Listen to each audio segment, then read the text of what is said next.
Let's all welcome Tom Wright. I'm not going to ask you this, but are you related to the Wright brothers who invented the airplane? All right. They were way smarter than we are. So I'm really excited to be here. This has been a long time coming. I mean, I think Benji and I, we talked about this before the pandemic. And we actually had set some tentative dates, if I remember correctly. And of course, it didn't happen until now. But you guys all know Benji, so nothing starts out like it was planned. Yeah. I mean, originally I was going to come and just do kind of a day of this kind of thing, right here, kind of casual, team training stuff.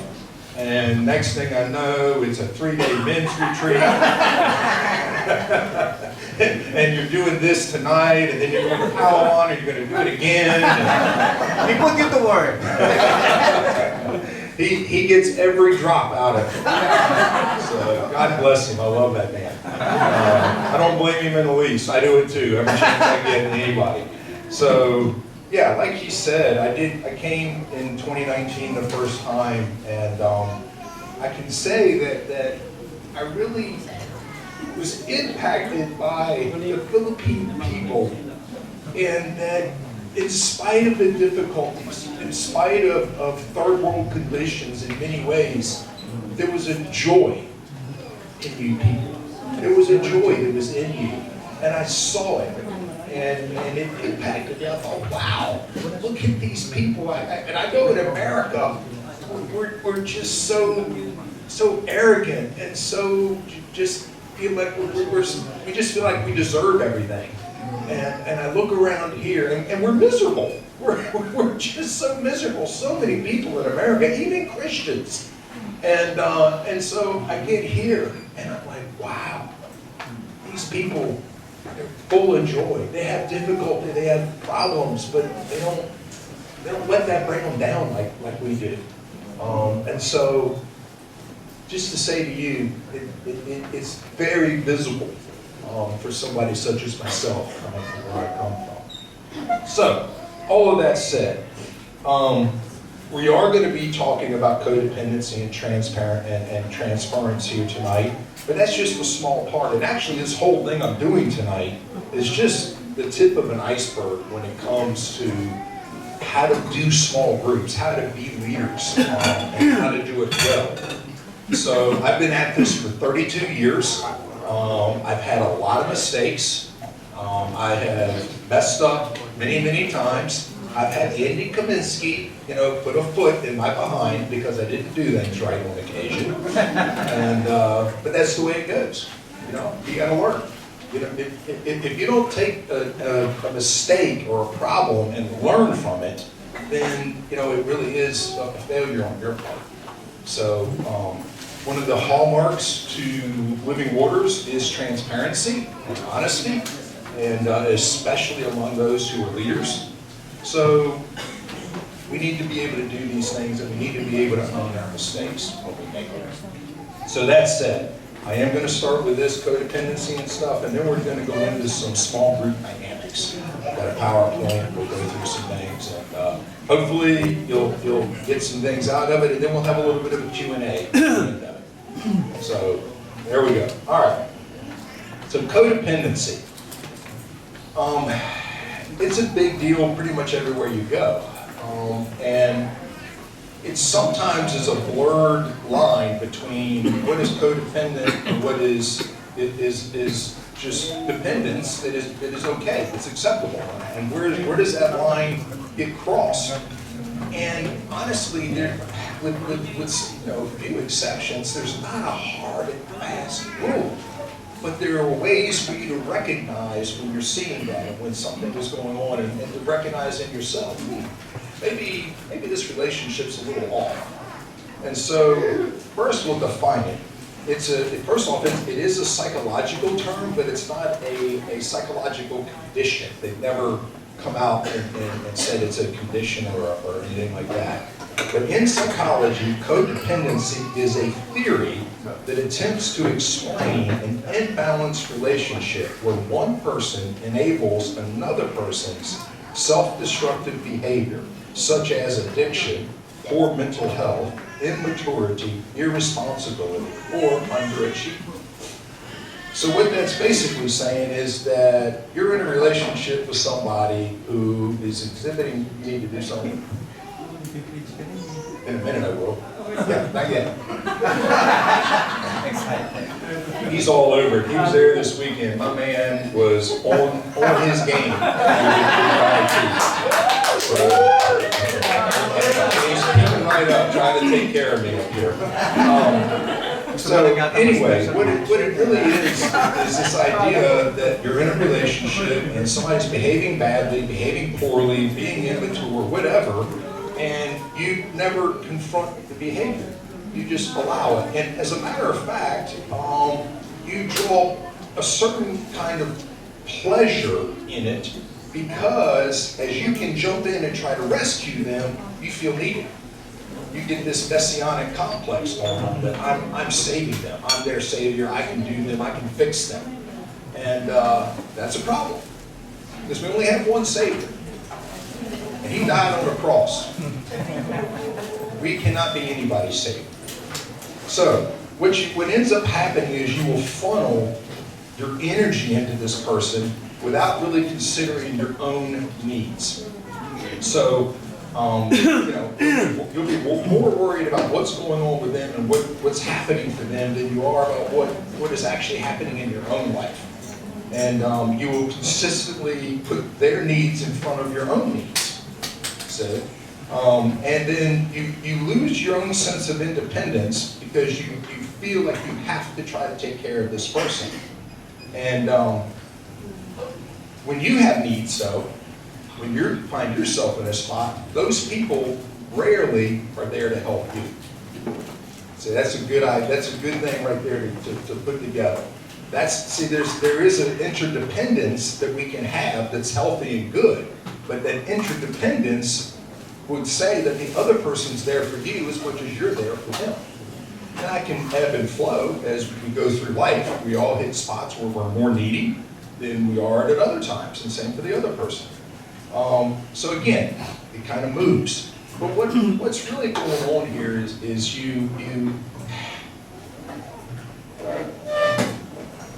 your self-worth, your identity is tied up in how well you can take care of this person.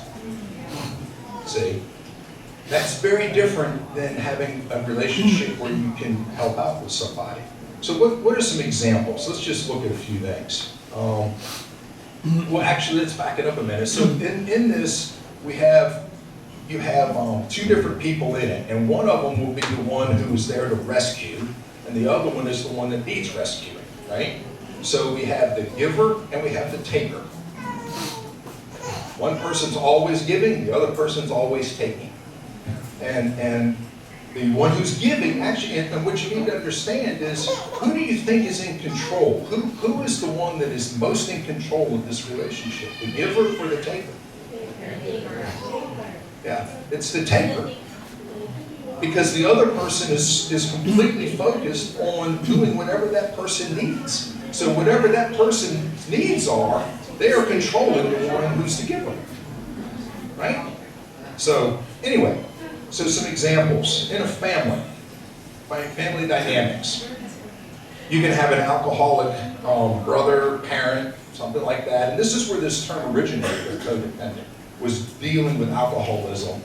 It was like back in the 40s or something that they came up with this term. Actually, no, I take that back. It was Freud who came up with it whenever he lived back there somewhere. And so, but you have this alcoholic, and you will hide their drunkenness. You will make excuses for them. Maybe you make sure you get up early every morning to go and make sure that they wake up to be able to go to work. Right? You may even buy their alcohol for them.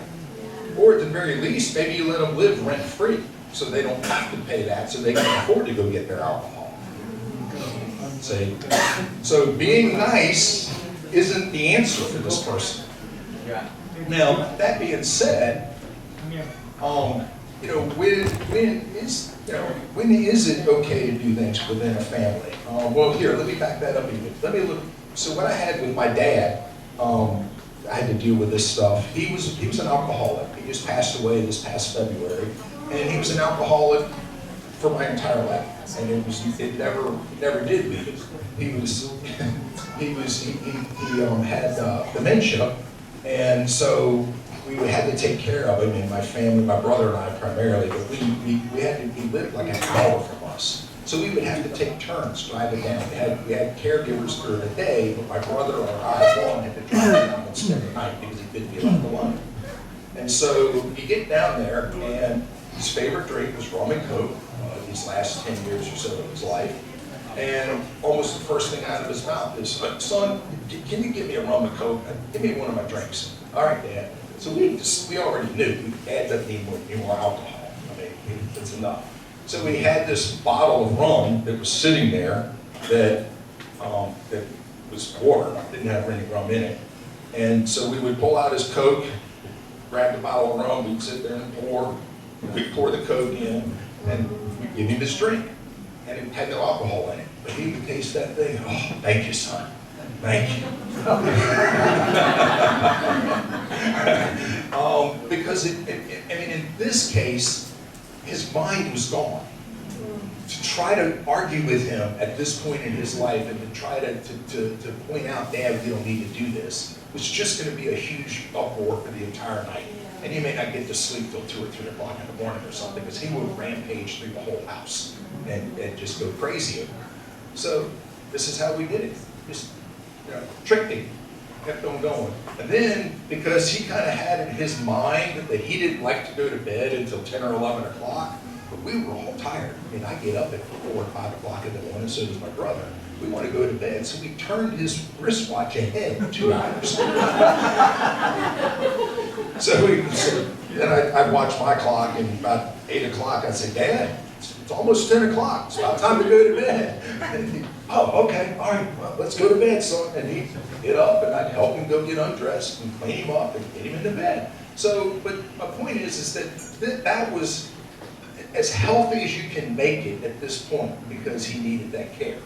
But when he was younger, and through my days, when I became a believer and I began to understand this stuff of codependency and how this could work, I watched my dad, and I mean, literally, I've seen my dad sitting in this chair with a pile of empty beer cans, probably 15, 18 cans that he's been drinking over the last few hours, and slurring his words, and he was a Christian, and he would start quoting scripture to me. The Bible says, and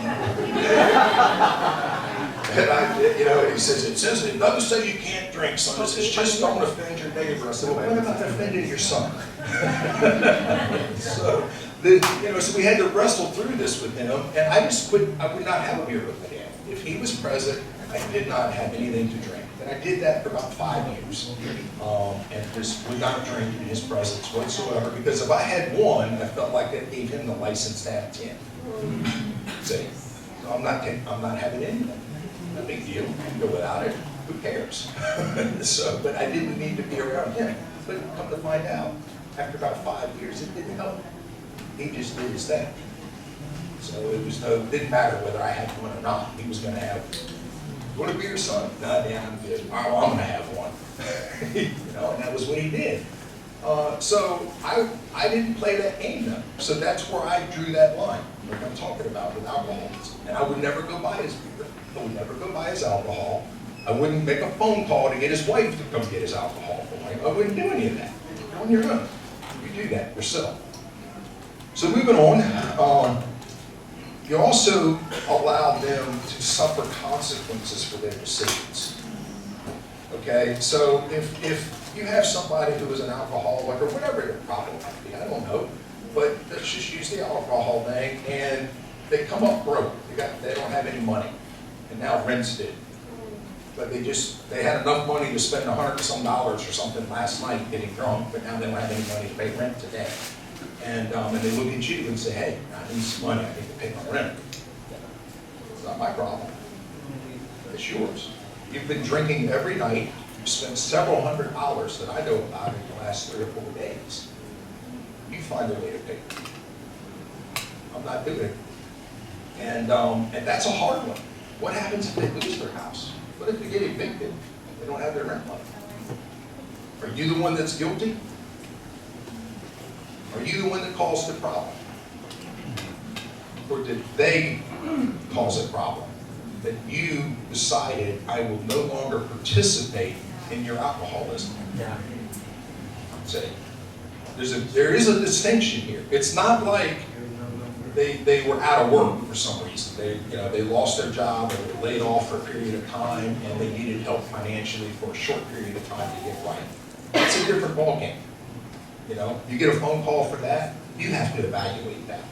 But it's a whole different thing if you have somebody, sometimes there's shoppers. They spend a ton of money just shopping and just money they don't really have, running up a credit card. And then they can't afford to pay off their credit card. Can you give me a few $100s to pay off my credit card? No, not doing it. You're the one that ran it up. We've had the conversation. I'm not talking about the first time this happens, by the way. See, this is a pattern that's developed. And you suddenly look at it one day and it's like, wow, this is like the 5th time this has happened in the last 7 months. I'm not participating. Oh. Case in point, my father and I were in business together for a while. And we had a construction company, and I ran the field. I took care of getting the materials on the job sites, getting the guys started on the job sites, making sure if any problems were there, I could get there and take care of business, deal with the customer on the day of work. My father's job was to run the office, do the estimates, and put together estimates and sell the jobs, make the bids. So all of a sudden, we've been in business like a year or so and doing okay. We actually did really well. And I get a call one day that says, "Hey, son," he said, I need you to do an estimate for me this afternoon." He said, "I overbooked myself and double booked myself and I screwed up. And I just need you to fix this for me." I thought, "Okay, Dad, I'll go take care of it." So I rearranged my day, because I've already got my day planned. Rearrange it, show up, do the estimate, take care of business, moving right along. A few days later, so double booked myself again, and I need you to go take care of this estimate.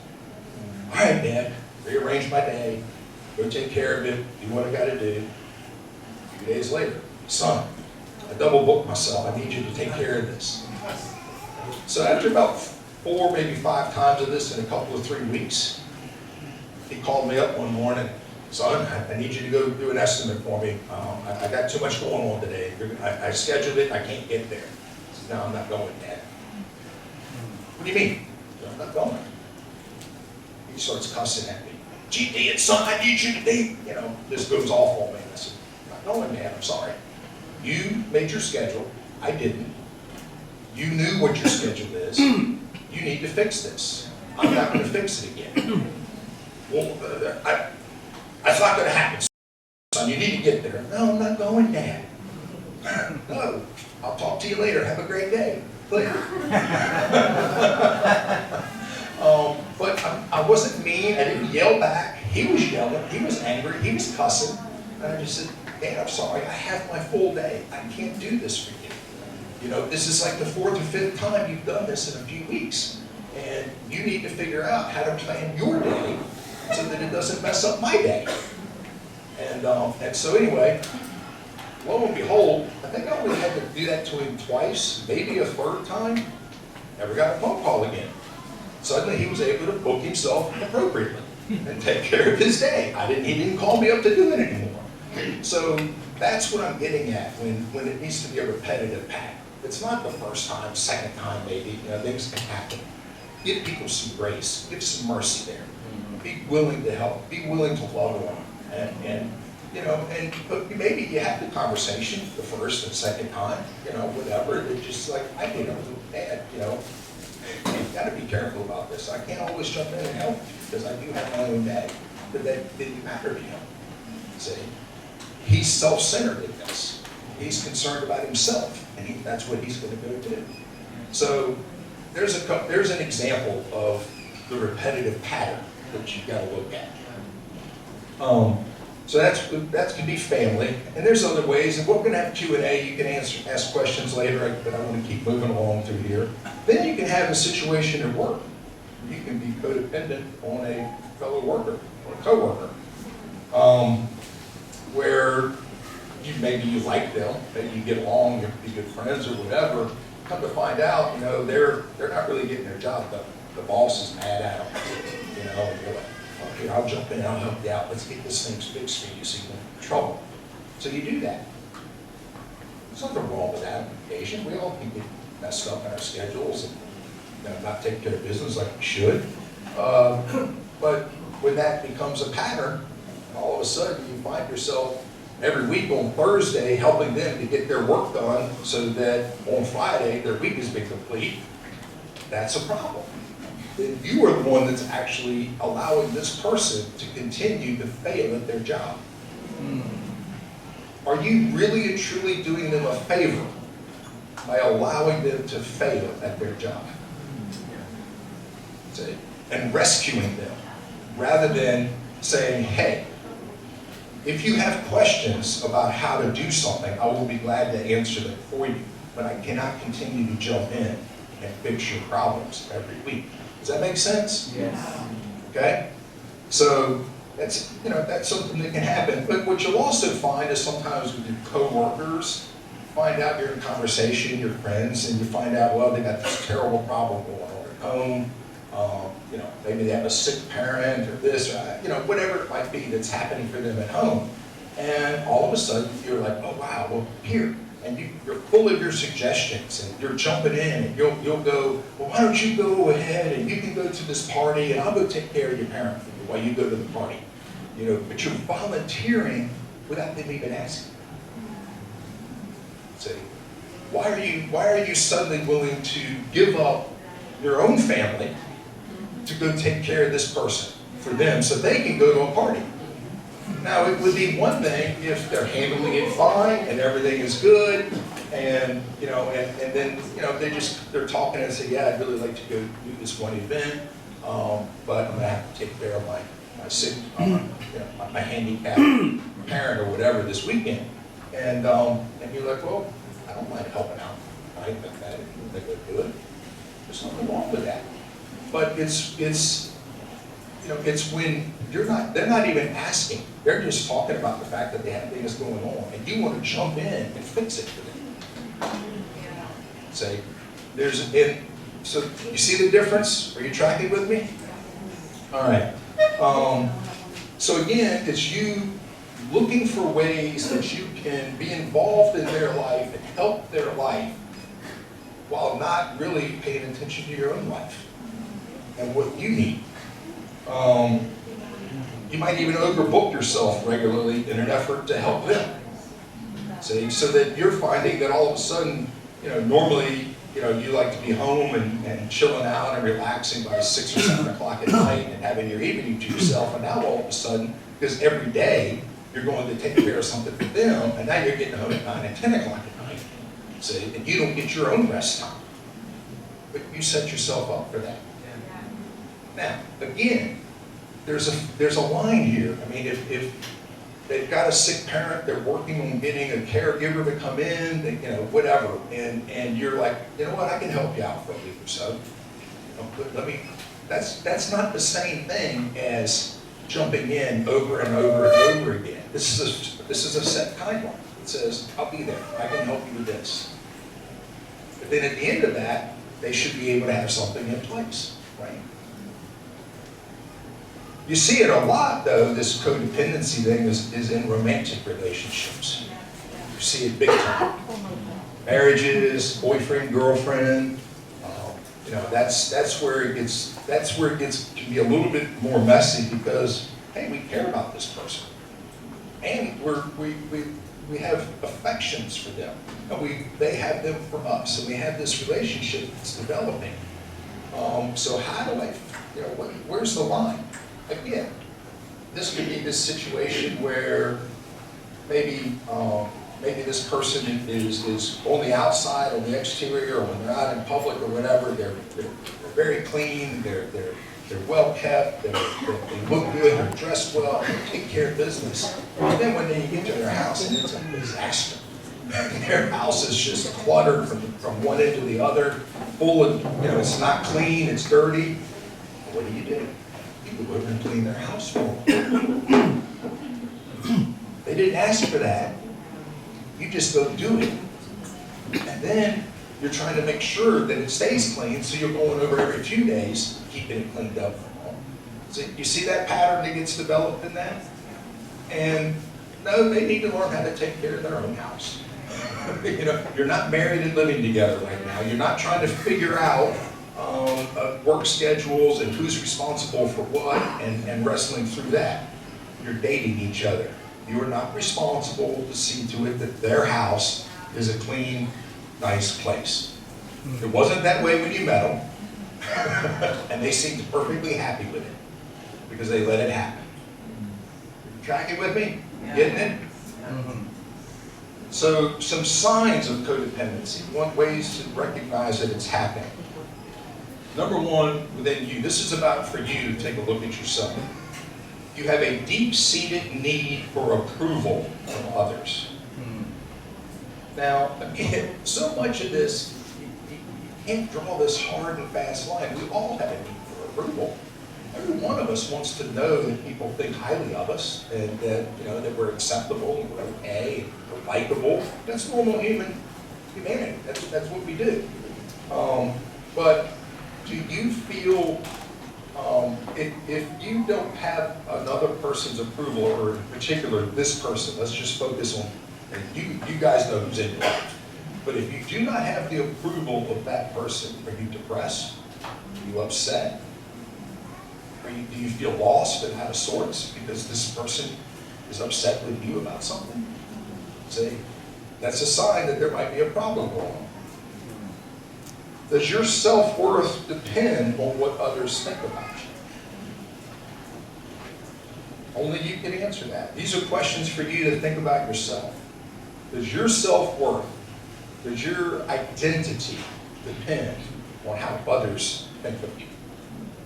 Or is your identity and your self-worth found in Christ Jesus? See, it's what He says about me that's important. I like people around me to have good things to say, sure. But is that vital to my existence? No, it makes me feel good. But I don't need to be looking for that by putting aside my own life. Do you have a habit of taking on more work than you can realistically handle? Whether it's to earn praise or to lighten the load of someone else. You have a tendency to apologize or to take blame in order to keep the peace. That, I think, is probably a pretty big thing in every Asian culture without a doubt. Much more so than it is in America. We like to keep the peace too, but Americans, we don't have a problem in getting people's faces a lot of the time, right? But Asian cultures, no, everybody just wants to, let's be nice, let's all cooperate. I don't want anybody to be mad, I don't want anybody's feelings to be hurt. But is that healthy? Really and truly, I mean, think about this. Is that healthy for everybody involved? It makes you feel good. You don't ever have to deal with conflict. But then when you do have real conflict, you're lost. Because you've never even dealt with it on a minor level. Yes. So, anyway, do you have a pattern of avoiding conflict? Do you have a tendency to minimize or ignore your own desires? Do you have excessive concern about a loved one's habits or their behaviors? In other words, do you obsess about somebody else's habits and behaviors? It's okay to be concerned about it. You look around, sometimes people are making some poor choices, and if they're adults, you kind of say, hey, I'm a little concerned, be careful. But do you sit at home at night and obsess about it? No, they're living their life, and that's that. So do you have a habit of making decisions for others or trying to manage their lives? Some moms out of that one.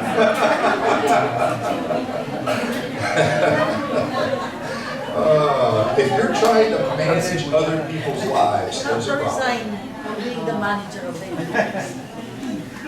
And then, and if you're trying to manage it and they're not appreciative, are you crushed? Are you mad? Are you angry that they didn't take your advice and do what you're telling them they should do? Oh my gosh.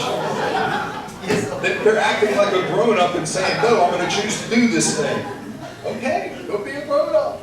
I had to do that with my children. Both of my kids kind of went off the deep end for a while. And I mean, yeah, they both got pretty wild.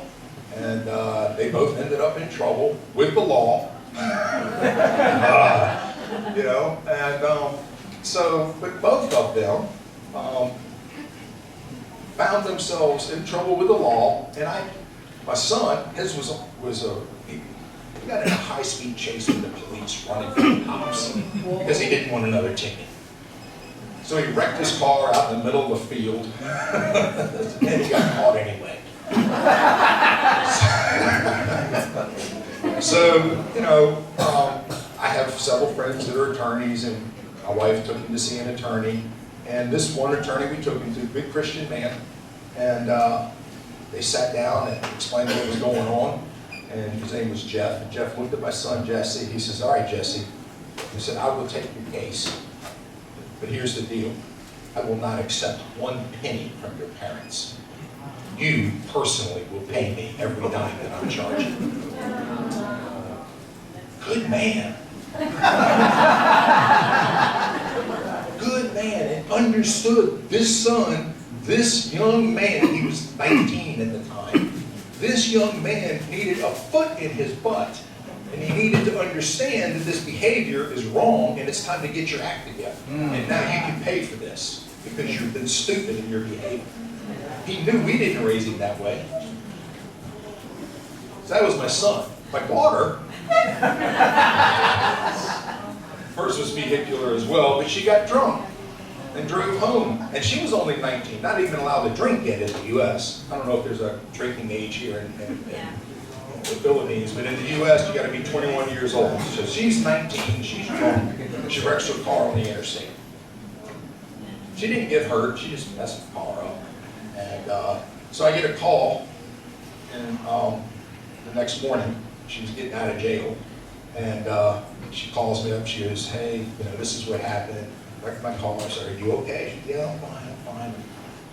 She didn't even have to scratch. And so I said, okay, well, good, I'm glad you're fine. I said, the car? She goes, well, it's not really drivable, but it's fixable. Okay, that's good. She goes, you know, and so that's where we started. She goes, but she goes, I did get a DUI, so I need to get an attorney. And I said, yeah, you do. You need an attorney. You're gonna have some problems. And she said, yeah, okay. She goes, but well, I need you to send me the money for the down payment to the attorney. And I was like, me? Why? She goes, well, I don't have that kind of money. I said, well, sweetheart, you made a big girl decision to go get drunk. And now you got a big girl problem. And you're going to have to fix it. Because it's a big girl consequence. And she goes, you mean you're not going to pay for my attorney? She was dumbfounded. And I said, no, I'm not. She goes, well, that means I have to get a court-appointed attorney. I said, well, yeah, they're out there. That's what will happen for you if you can't afford one. Just, well, they're never very good attorneys, and you know, and blah, blah, blah. I said, well, that's true too. You know? So, in the end, by the way, I got a package deal. So my children that I call my children, and they are my children as far as I'm concerned, I'm their stepdad. My son was 10, my daughter was 7 when we got married. So I got a package deal. And it was an awesome deal, by the way. I've never looked back on it. So anyway, her dad ended up giving her money to hire the down payment on the attorney. And my daughter ended up hanging up on me in that conversation. Just went quick, you know, and she's all mad. And I was distraught because I thought she may never talk to me again. But I knew And she needed to learn this lesson. It had to happen because I knew she had a drinking problem. We'd encountered problems already. And so I knew it, and my wife, she's distraught. And so I had to have the conversation with her. She's not happy with me, but that's the way it goes. And in the end, she was okay. She settled down. She said, "No, I know you're right. Let's just see what happens." So a week and a half, maybe 2 weeks later, I get a phone call from my wife. I was a firefighter. I was at the fire station working. My wife calls and she said, "Hey," she goes, "I just hung up from Brittany." I said, "Oh, good." I said, "Is she doing okay?" And she said, "Yeah, she's good. She wants to know if she can move back home." I said, "What?" She goes, "Yeah." She said that her life is out of control when she needs our influence and she wants to come home. And I said, "Tell her I'll be there tomorrow." She lived in Florida. We were in Virginia. I mean, I'll drive that 16 hours tomorrow. I will go get her. And she said, "No, she doesn't want you to come get her. She's going to get home. She'll be fine. But she just wants to know if she can." So absolutely, she wants to come home. She can come home. Wow. And so she came home. She went through living waters. She went through alcohol training stuff and driving. I mean, all these things you got to do in the States. And she got a job working there at home, and she was doing okay. And probably about, 8 months to a year she'd been home. And I was in the kitchen one morning, she came in, and we're talking a little bit, and I could just tell she's off. Something's not right. And I said, "Sweetheart, what's going on? You're not yourself this morning." And she goes, "Well, I have to pay my attorney off, and I don't have the money." And I said, "Oh, okay." I said, "Well, how much do you owe?" She goes, "I owe him $750 still." I said, "Okay, I'll tell you about the red check." And she starts crying. She goes, "Why would you do that?" And I said, "Because I love you, sweetheart, and you're doing what you're supposed to be doing. You're doing everything you can to get your life together. I'm in your corner. I've always told you, I am in your corner. If you want to go play the fool, go play the fool. I'll still be here when you come back." She came back. She did what she was supposed to do. I am in your corner. I've got your back. So I did the same thing with my son. He had to move back home too. He moved home the year before her. Then he was moving out right about the time she moved in. Excuse me. She came back first. Then she was getting married, and he moved back. He came back for the wedding, and then he moved back in after the wedding, so he never left. But again, he came back and stayed because he knew he was out of control. And we laid down rules. You want to move back into the house? That's great. Here's the deal. You're an adult, so you can stay out all night if that's what you choose to do. But you will let us know if you're going to stay out all night. That's all I ask. You don't even need to tell me where you are, but you need to tell me. And other than that, I'd like you to be home by midnight, because when you come in, you wake us up, and then we have the trouble to get back to sleep. So be home at midnight so we can still get a decent night's sleep. That was about it. That was about the only rules they had. And they both did it. My son went through living waters. My daughter went through living waters. So there are times that you help out, but you don't just do it haphazardly, and you don't give everything away. So back to the list. Does your mood and your attitude reflect how others feel rather than what your own emotions are? In other words, are you reactive and responsive to the other person's mood as opposed to what you're really moving? In other words, you walk in and you're all happy, they're down. Oh, I'm down now too. Yeah. That's a problem. Do you feel guilty or anxious if you do something for yourself? It is okay to do things for yourself. How about massage? Do you feel guilty about it? So, do you do things that you really don't want to do simply to make somebody else happy?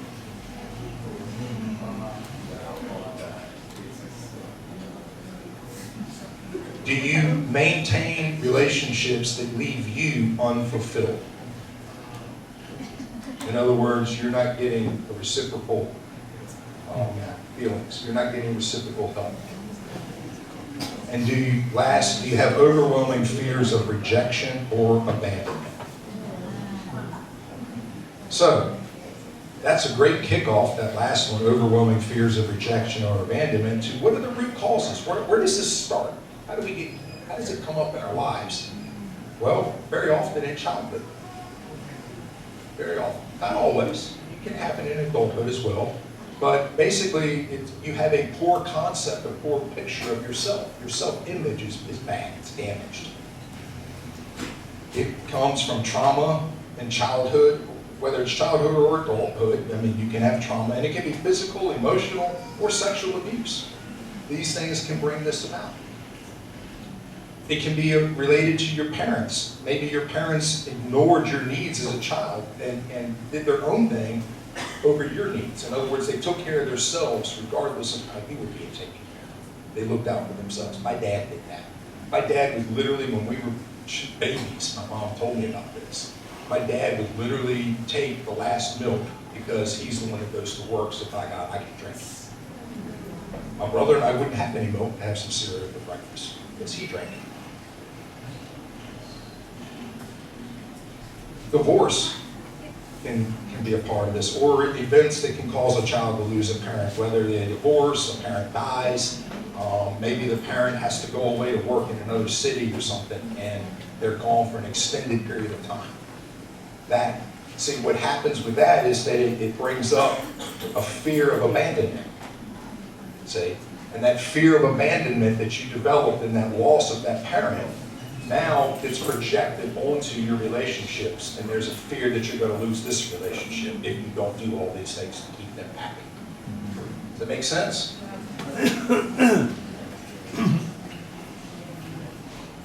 Or caregivers. Sometimes our caregivers can vacillate, whether it's a parent or a caregiver. They kind of waffle back and forth between being very loving and caring or being distant and unavailable. In other words, there's no real consistency there. They go back and forth, and you never know which one you're going to get. So again, it leaves you fearful of losing or damaging a relationship. So you always do everything you can to keep it good. Also, criticisms and bullying from caregivers or parents. I know my stepdad offered a lot of criticism, and he was a bully. My stepdad, I suffered a lot of physical abuse. He would beat us with his fists, with tools, with wood, with a broom, whatever he had in his hand, he got hit with when he was mad. So all of these things they leave you in a place where you will go to extreme lengths to keep the peace and to keep a relationship, rather than being able to step back and say, I need to be separate from this. I need to be healthy in my own emotions and with the Lord. And this is a big distraction to everything. And again, we have to understand, I'm not talking about a situation where you have an elder parent who suddenly gets ill and needs to be taken care of. That's not what's happening here. I had to do that with my dad. I had to do it with my stepdad. I had to do it with my mom. They've all passed away, but in their last days, in their last months of living, we had to take care of them. And that's the way it is. That's life. So I'm not saying, and was it sacrificial on our part? You bet it was. I had to give up things in my own life to be able to take care of my parents. But it wasn't as though my parents were being irresponsible. My mom had cancer. My stepdad had Lou Gehrig's disease, which is just where your muscles waste away, and he just ended up, he couldn't even move, and he was in a feeding tube. And then my biological father died of dementia here in February. So none of this stuff, this wasn't them being poor parents or poor planners. These things come up, that's life. They get old, and we take care of our parents when we can. And it is different in America. I realize that here in the Philippines and in most Asian cultures, there is no help coming. If you don't have it, it's not there. Americans grasp that about other countries, because there's all kinds of government programs, this and that, and it's, so we have a different concept, but I don't depend on those government. Here's what I can tell you about our government programs. They're there, and yes, honestly, what the care, you can go into a nursing home or something, and the government pays for everything, but it is really lousy, bad care. I have gone to calls for cardiac arrest as a firefighter, gone in for a cardiac arrest in a nursing home, and the gentleman was in rigor. He already had rigor mortis. And they said they just found him, like he was seen an hour ago and he was okay. Rigor mortis does not set in an hour. That man was laying on the floor, out of his bed, and he had been dead for hours, and nobody had checked him. So we go in and their diapers are just full. They're not being taken care of. So yeah, you have government assistance, but it's really not what it's cracked up to be. Okay? And we didn't put our parents in that. We were financially, we could do that as a family. We were fortunate. And most Americans, honestly, they don't plan ahead for this. You see them, or they just don't want to take care of their parents. They just don't. So, just wanted to clarify that. There's a difference between irresponsible behavior and rescuing and old age, disease, unforeseen problems that come up that we need to step in and help. Okay? You guys tracking with me? Yes. Good? Okay. Because I know it can get messy. I said that from the word go. There's not this clean line. So you're gonna have to look at it. So how do you fix it? How do we come out of this? Well, you start to do things. You start doing things for yourself. You start doing things that you would like to do. A massage if you're a biggie. Maybe you go fishing. Maybe you want to go hiking. Maybe you like to go ride a bike. But you begin to do some things like that. You find new relationships. You develop new relationships. See, and you'll find one of your ways to know there's some codependency there is you're trying to develop this new relationship, and we're hanging out together, and all you can think about is the other person. That's a sign.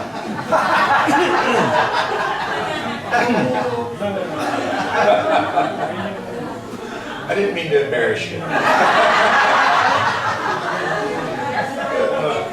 Oh, you can relate. Okay. See, so that's a sign. That's a clue. It's what the FBI calls a clue in America, right?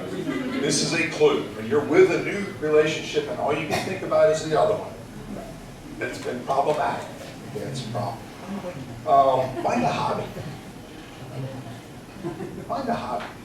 Engage your mind in other things. See? In a way, yeah, it's distracting yourself, but it's staying active. It's doing something that's meaningful to you, rather than giving all your time to this other person. So, also begin to, when you get asked, so examine your feelings. Here's a test thing. Examine your feelings when you are asked to do things by other people, and in particular, maybe this one person. And this is another way to look at some things. So you get asked to do something, you all of a sudden feel anxious about it. Whatever. They're asking you to do something again. Are you irritated by the request? Do you hang up going, oh, I can't believe they're asking me to do this again. I had other plans. Now I got to go do this. No, you don't have to. It's your choice. Do you feel frustrated by it? Do you feel in some way that your private space has been violated? If the other person is not happy with you, are you hurt and anxious and concerned about it? Does it weigh on your mind?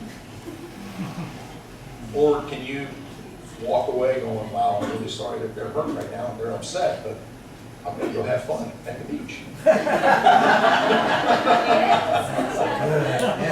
That's what I'm gonna go do.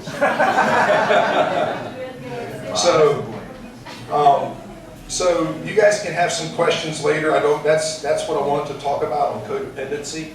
And we will have a Q&A later, so I'm sure there's lots of questions that came out of that. But now I want to take a few minutes and talk about transference. Transference. Gets better. Again, I'm going to start with the definition. In its simplest definition, it is where a person transfers feelings for someone in their past on to someone currently in their life.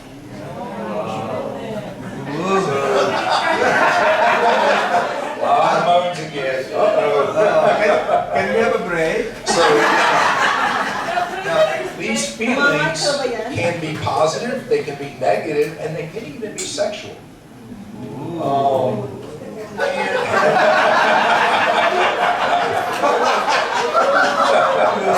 Now it gets hotter.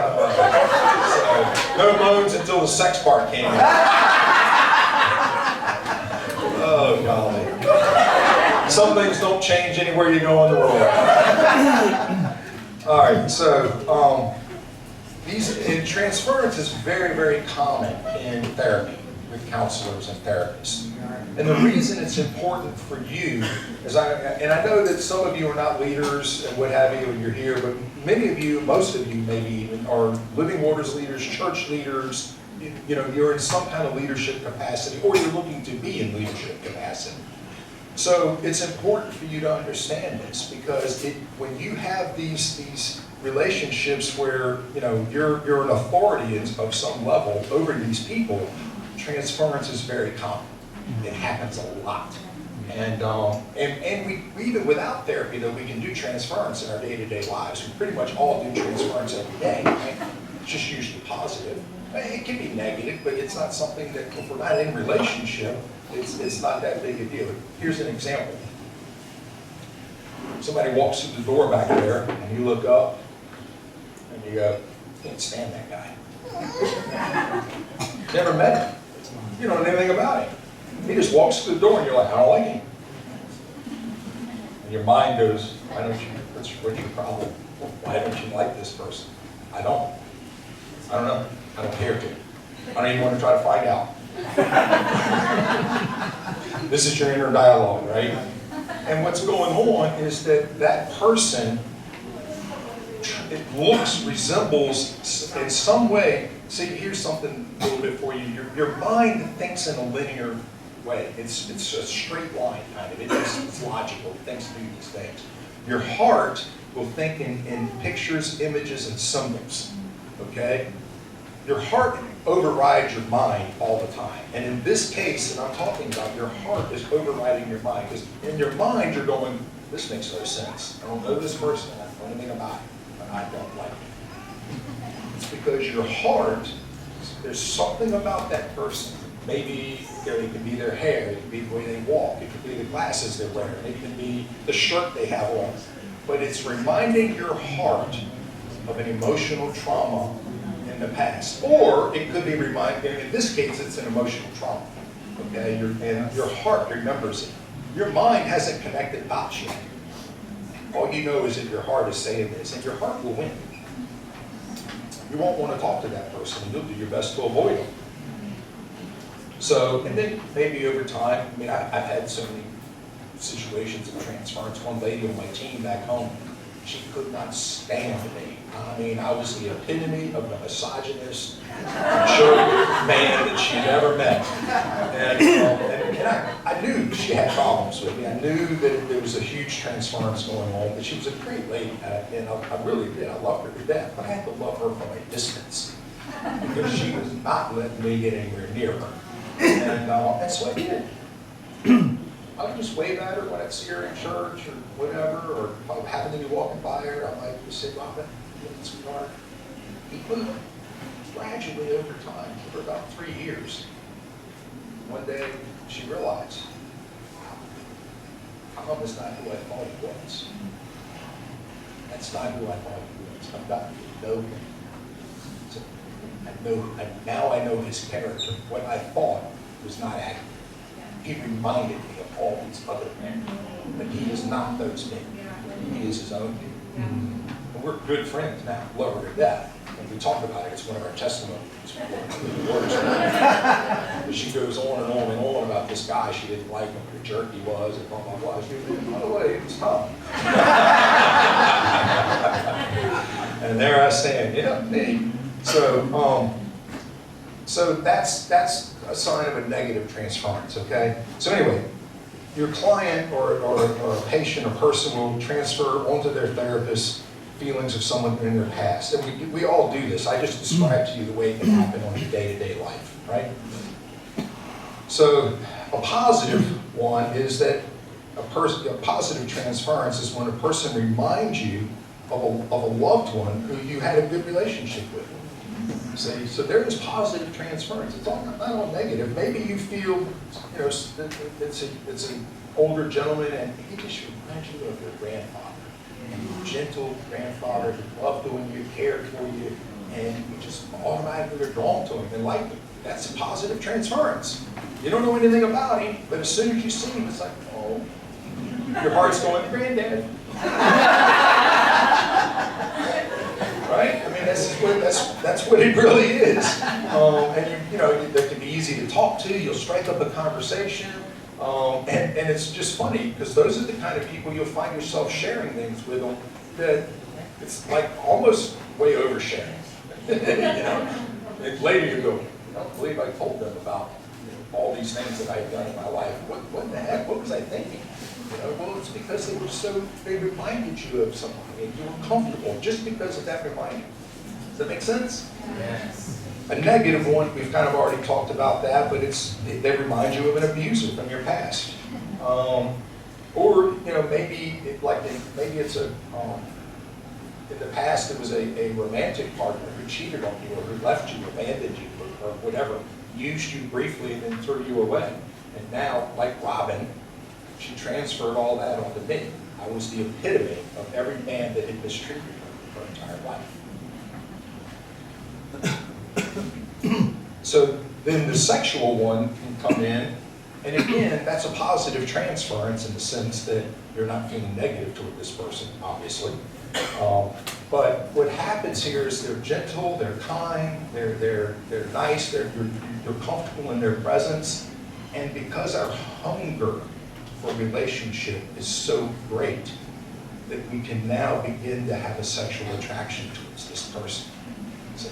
And it happens in therapist stuff all the time because a good therapist is drawing you out. They're gentle, they're kind, they're pulling you out, and they're listening to you. You have their full undivided attention. So how many of us get that? So it's not uncommon.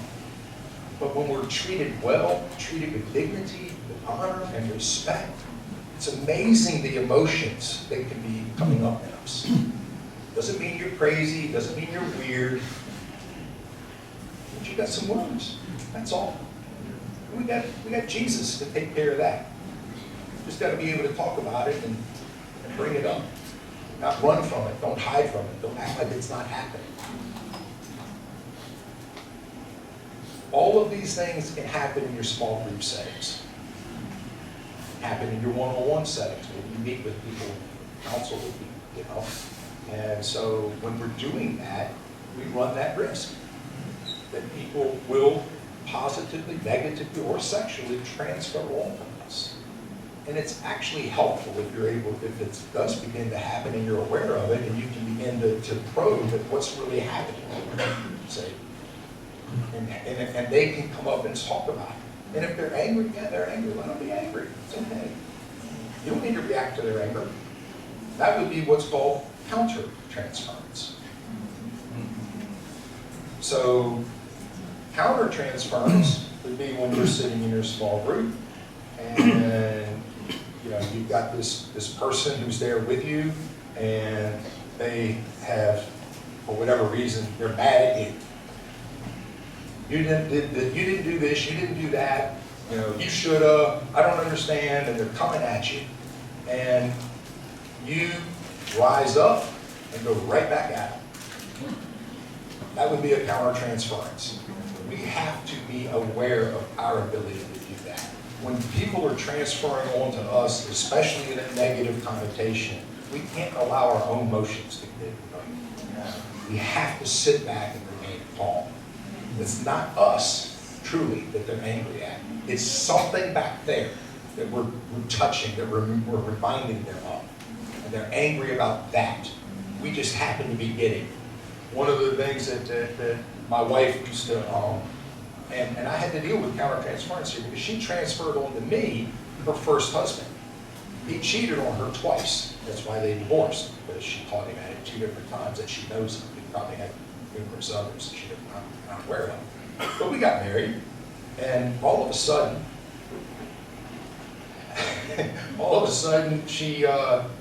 she's very aware and questioning me about any woman that I talk to. You know, wants to know, well, how do you know them?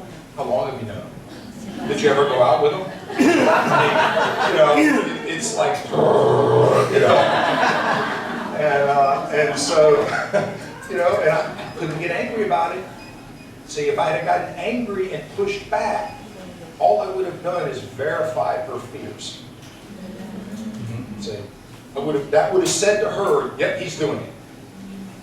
Instead, I'm like, sweetheart, I'm not him. That's not who I am. I'm not going to do that. I'm sorry you're fearful, but that's not who I am. You know, she would ask me anytime I had to go away. I traveled a lot with the fire department. I had to go away out of town for trainings and all kinds of different things. Because I was I was high up in technical rescue stuff, and so we were always going away to do big trainings and things. And so, bless her heart, early on, she, give her a call at the end of the night. Hey, babe, back in my room. Just had dinner. I'm back at the hotel. Yeah. How was it? Oh, it was good. It was good. Are there any ladies in your class?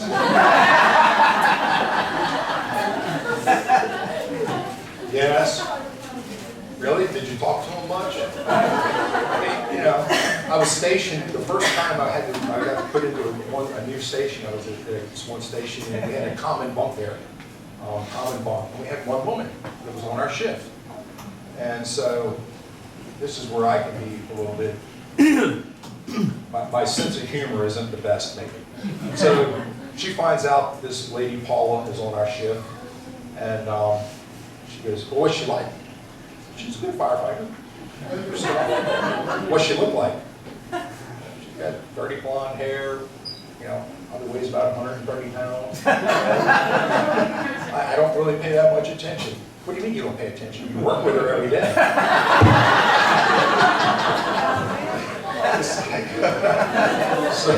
So then she finds out we're in a common bunk.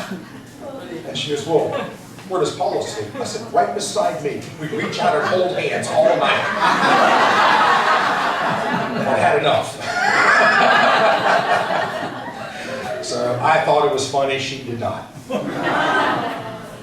And but that was what I had to deal with for literally about 18 years. I mean, it got better. It wasn't at that level for that whole 18 years. It began to come down. But this thing was still there. I just found out literally like 8 years ago that she would track my phone.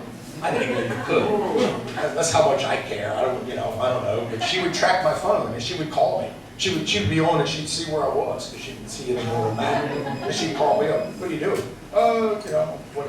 And the sad thing is that some of the times she would call me, I'd be getting her like a Mother's Day present, a birthday present, a Christmas present or something. And so I would be somewhere she wouldn't expect me to be, which is why she's calling. So here I am lying to her about why I'm here. But I didn't even know she was doing any of that. She actually came and confessed it in front of the whole team. She realized what she was doing and how obsessed she was and how it was wrong. And so, bless her heart, she came forward, she confessed it, and I didn't, it was funny. I was like, oh, honey, I'm sorry you felt it. I'm sorry you went through all that, but I don't care because I'm not running around doing anything wrong. So you track me all you want to. I don't care. And bless her heart, though, think about that. For literally like 20 years, she lived in this place, obsessing over where I was and what I was doing. I was oblivious to it, just, But anyway, had I responded poorly and counter-transferred back, I don't know that our marriage could have made it, or it would have been a lot more difficult. Let's say that. I had empathy. I felt her pain. I understood what she was going through. And I could allow her the grace, and I could give her mercy accordingly. So we have to be careful of that in leadership roles when we have people in our lives. All right? So that's codependency, transference, and counter-transference. Now, Benji, should I go ahead and do the rest of it, or do you want to do a Q&A now? You want to do one big Q&A at the end? Q&A first before For now? we get flooded with more issues to deal with. All right. So Benji wants to do a Q&A now, so I'll get a sip of water, and we're going to move.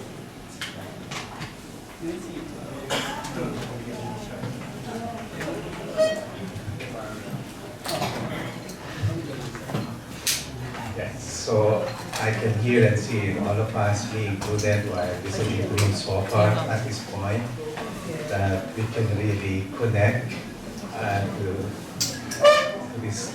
These are not just concepts, these are the dynamics in our relationship.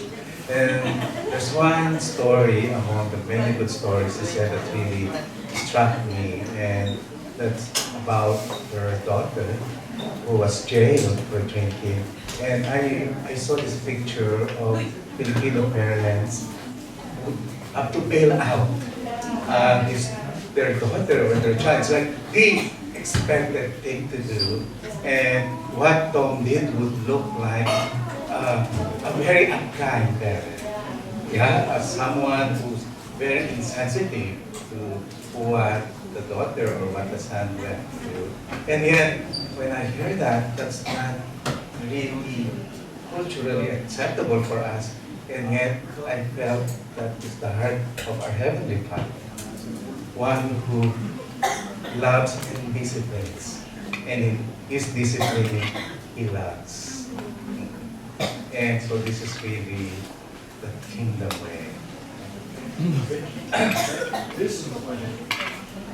That word discipline, we think of punishment. It's punitive. See, I was not punishing my daughter. I was attempting to correct my daughter. And that's what the Lord does with us. He's about correcting us, helping us get back on the right path. That's what it is. We've strayed off the path. Now He's helping us to get back to it. It's not about you're bad. I'm trying to punish you. I will punish you. That's not it at all. When my daughter wanted to come home, come home. I'm not mad at you. I never was mad at you. I was in agony for you. Yeah. In fact, I felt more love from that part, tolerating the mistake. So now, we are opening the floor for your questions there. We'd like to assure you, this is a safe place. There is no judgment. There is no shame. When, oh my gosh, they will be aware of our family dynamic. I'm telling you, ours can be worse. We're all into all this same telenovela in this country. So, yes, do not hold back. Really be honest on your question. If it's, you don't have to say, my neighbor has this problem, or my friend who looks like me. So this, it will all stay here and we will not take it again. Alright, we will just write it in a nice letter, that's all. No, but this, we are here for different things. Any question? Yes, Shane, the courageous one. Galing yan sa men's boot camp.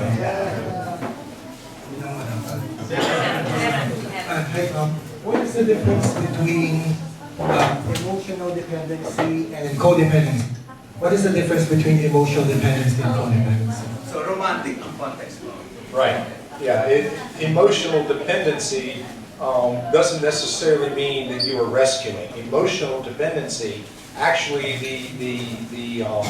the taker is very likely emotionally dependent. Does that make sense? So emotional dependency is really more about that you are emotionally connected with this person in a way that, and it easily flows over into codependency.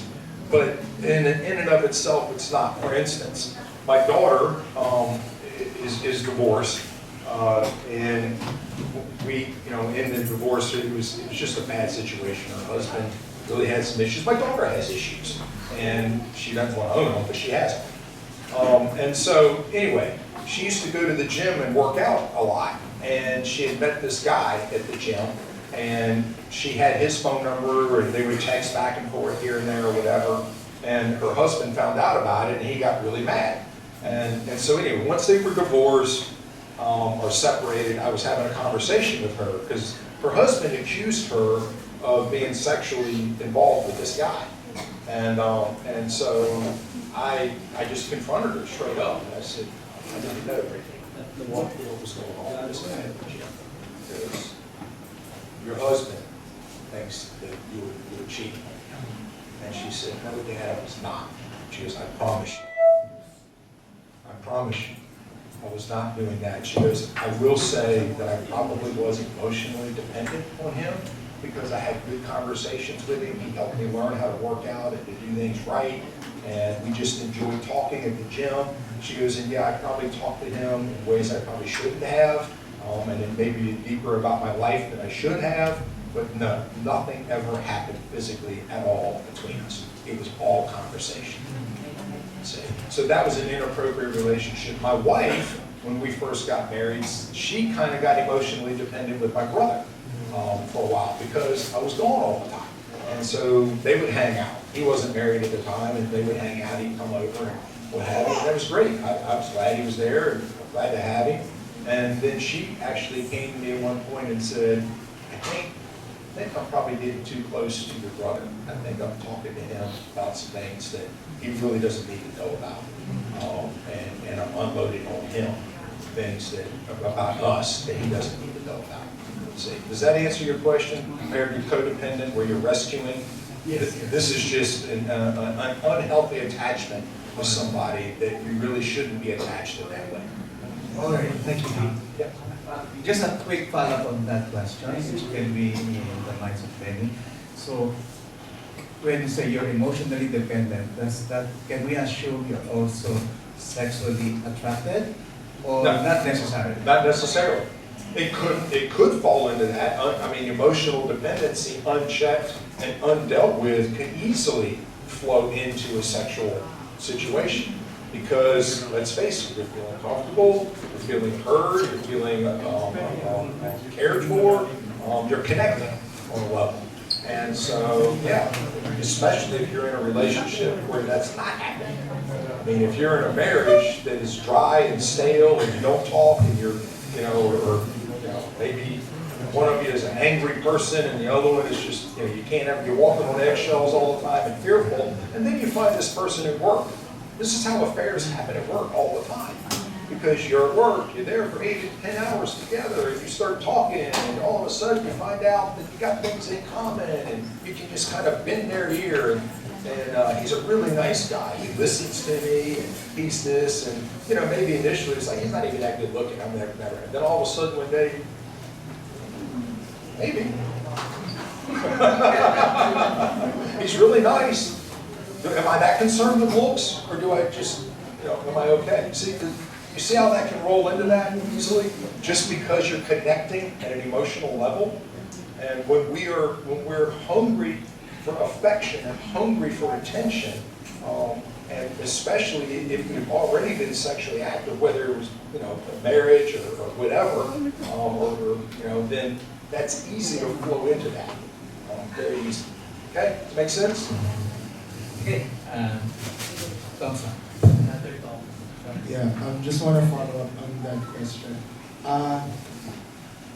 So it kind of seems like with your daughter and her friend from the gym, with your wife and your brother, we're talking about emotional dependence between opposite gender people.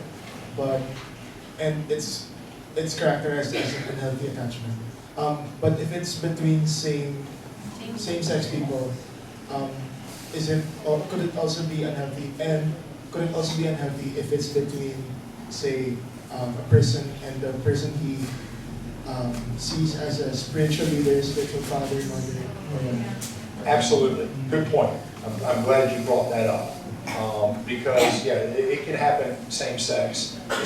You see it especially in LGBTQ stuff.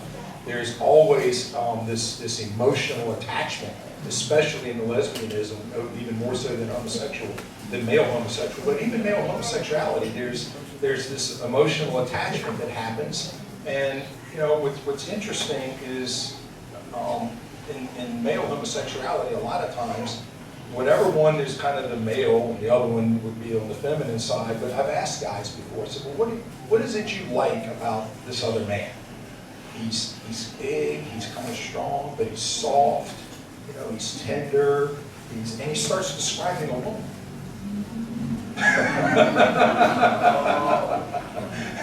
and it's like, so what you're really talking about is that you feel like you've got this wonderful, loving mother figure in a man.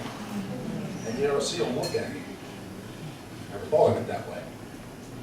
And so, yes, your answer to your question, it can happen, same sex, not a problem. And yes, to your other point of leadership and somebody that's under them.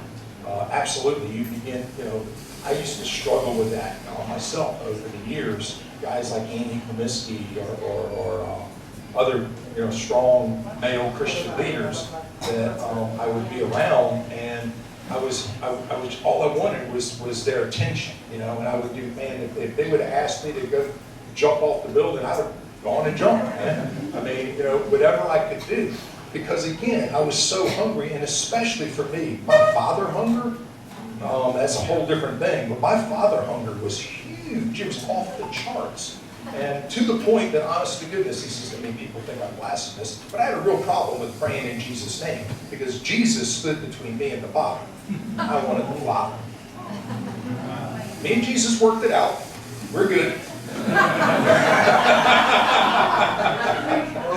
We're good, but I did. I literally had it to that extent. And so, yeah, a male figure who was fatherly, who was a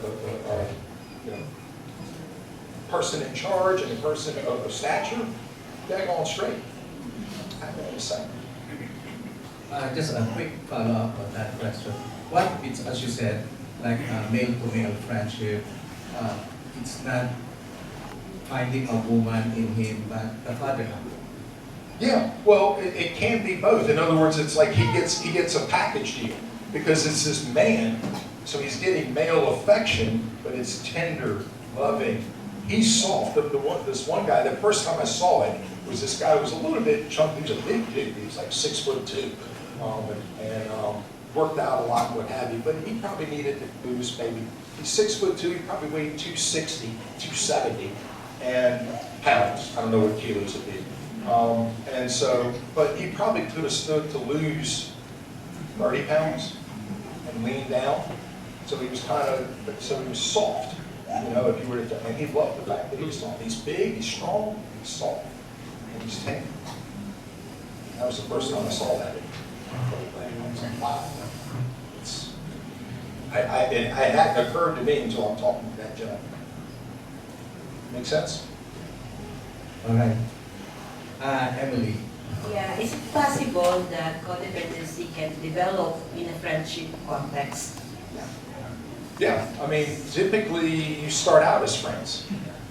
And then you find yourself more and more and more unable to kind of separate your life from that person's life. See, all of a sudden you're blending your lives together, and whatever they need, you're trying to do for them. Whatever's going on in their life, you're willing to give up yours to go take care of them. But yeah, it usually will start as a friendship and just a right relationship. And then it just kind of morphs into the other. Does that answer your question? Yes, Lulu. Emotional dependency, same as transference, because the way you explain transference more like emotional dependency. No, see, emotional dependency is where you begin to interact and share, and there's this emotional tie that happens, and you're wanting to spend time with this person, inordinate amount of time. It's not that you're trying to rescue them, but you want to be there with them. You just want to be around them all the time. There's that tie there. Transference is they remind you of somebody that was in a positive transference. They remind you of somebody, and you just, without knowing anything about them, you like them and you're drawn to them. Okay? Could be possible that you will have PD when there's transference, right? When there's transference, possible what? Oh, yeah, I'm sorry. Didn't even hear it. Yes, absolutely. So transference, a positive transference, could turn into emotional dependency. Yes. Yes. Does that help? That answer? What's the other extreme of codependency that is also unhealthy? There's not really isolation.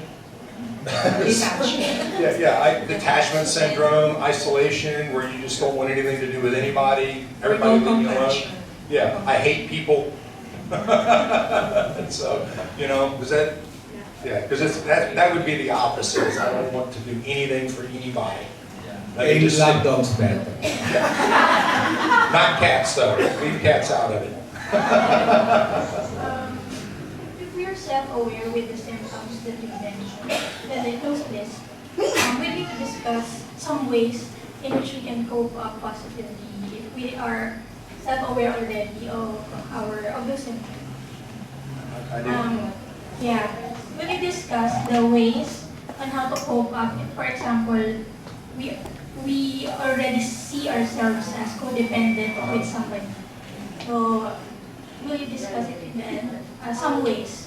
How to get out. Yeah, to get out. Yeah, to get out. I did talk about it a little bit. Go back through that real. How to fix it. No, I went over it already a little bit. I just didn't unpackage it some more. So I talked about fixing things. Begin to do things that you like to do instead of taking care of the other person. Find a hobby. Develop new relationships that you can be with, and then be aware that you can easily be codependent or emotionally dependent. So be aware that you don't go down that road with a new relationship. Does that make sense? Does that answer? Yes. AJ. AJ, you ask all your questions you're allowed to speak.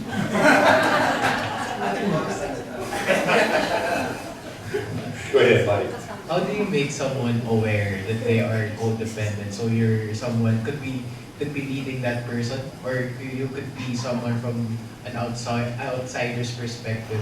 Looking in. You're looking in, and then you see, oh, this is a codependent behavior. Yeah, you're watching this thing go on, and you're like,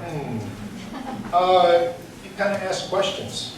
Try to prick their thoughts a little bit, saying, wow, sure you spend a lot of time with Benji lately. I noticed blame you.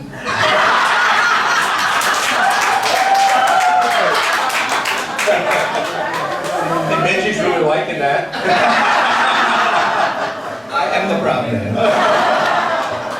So yeah, if you see that going on and you feel like it should be addressed, then yeah, you just, when you have a chance to talk with that person, you just bring things up like, wow, you've been spending a lot of time. You guys are pretty good friends now. You just kind of probe, and then wherever that goes, you can say, maybe at the end you can kind of say, well, you might want to check, because it seems like you're really spending a lot of time.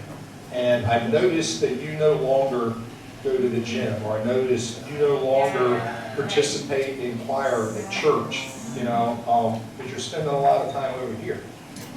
So Yes. you see them start to give up things that you knew were important to them, and now they're not. Yes. Hey, what happened? Does that make sense?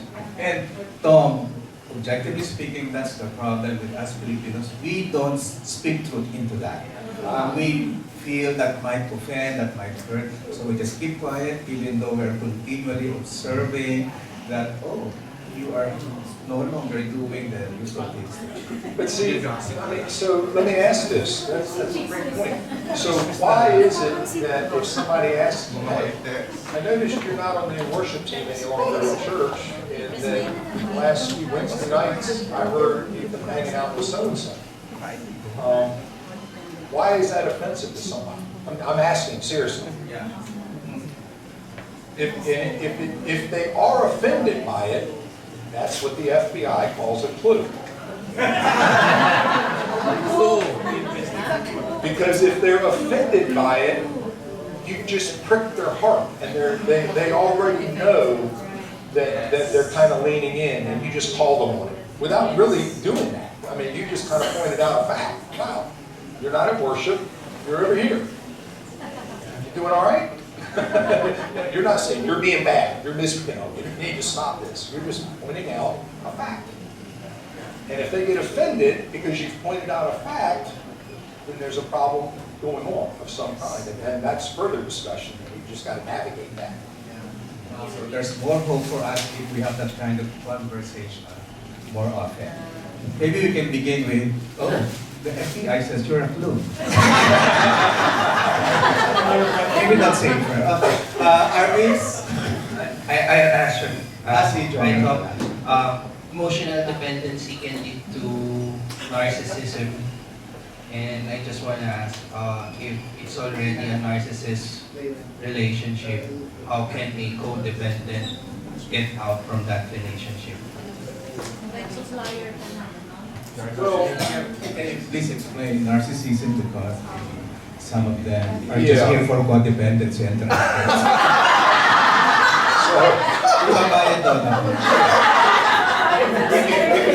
We can go down quite the rabbit hole over these psychological terms here. So, I mean, you know, there's plenty of information online. You can just go read and Google it and read about it. But narcissism, that is this, yeah.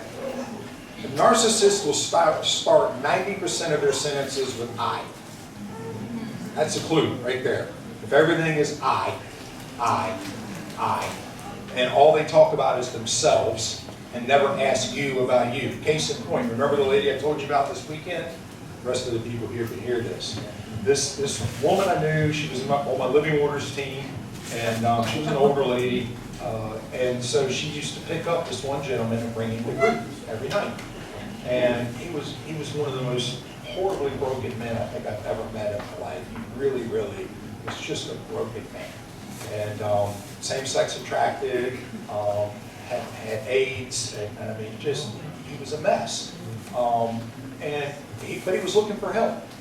Come on, you want help? We're here.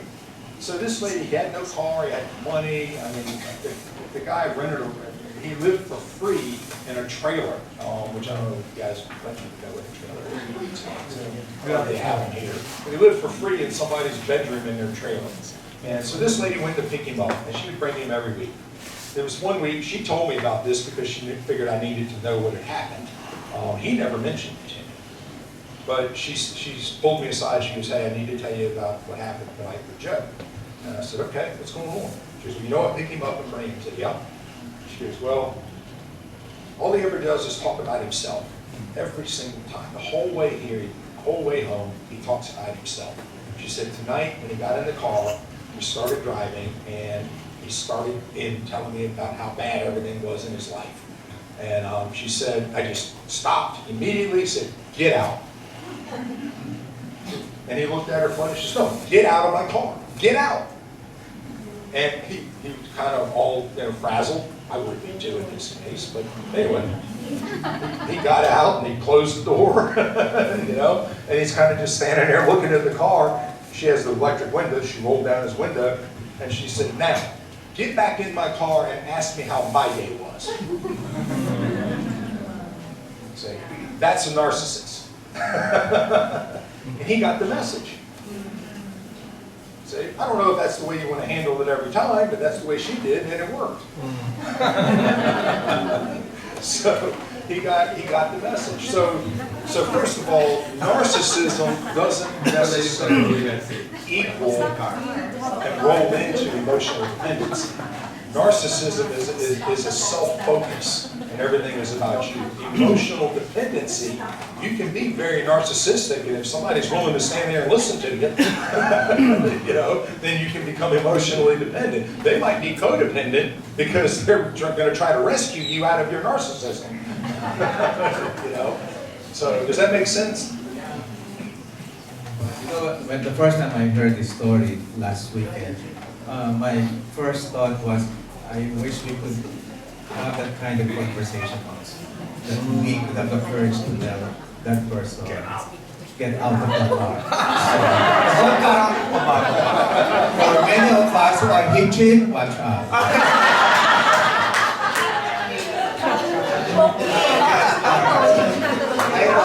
Actually, that's my issue right now. I have the codependency issue, and I have that need to be needed.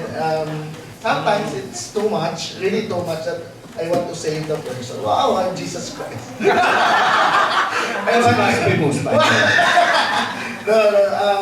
want to control. When I see that person is not doing good, then I want to control and I want to influence that person. But right now, I'm learning to, to put a boundary between me and those people, and I explain that, this is not healthy. But some agreed and they happy about it, and some people were not. And I put a boundary right now, but I had that tendency to fall because someone expresses that she misses me, or she misses me all the time. The person misses me, and it's like my boundary is shading right now. So what will I do? I don't want to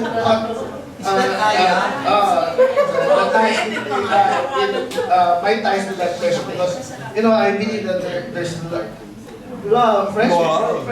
Sabi mo na.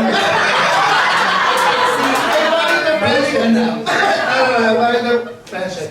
So I don't want to resort to that decision that I need to walk away or to cut between us. So what do you advise me? So, first of all, I mean, it's pretty impressive that you recognize it and saying, wow, okay, I need to do something.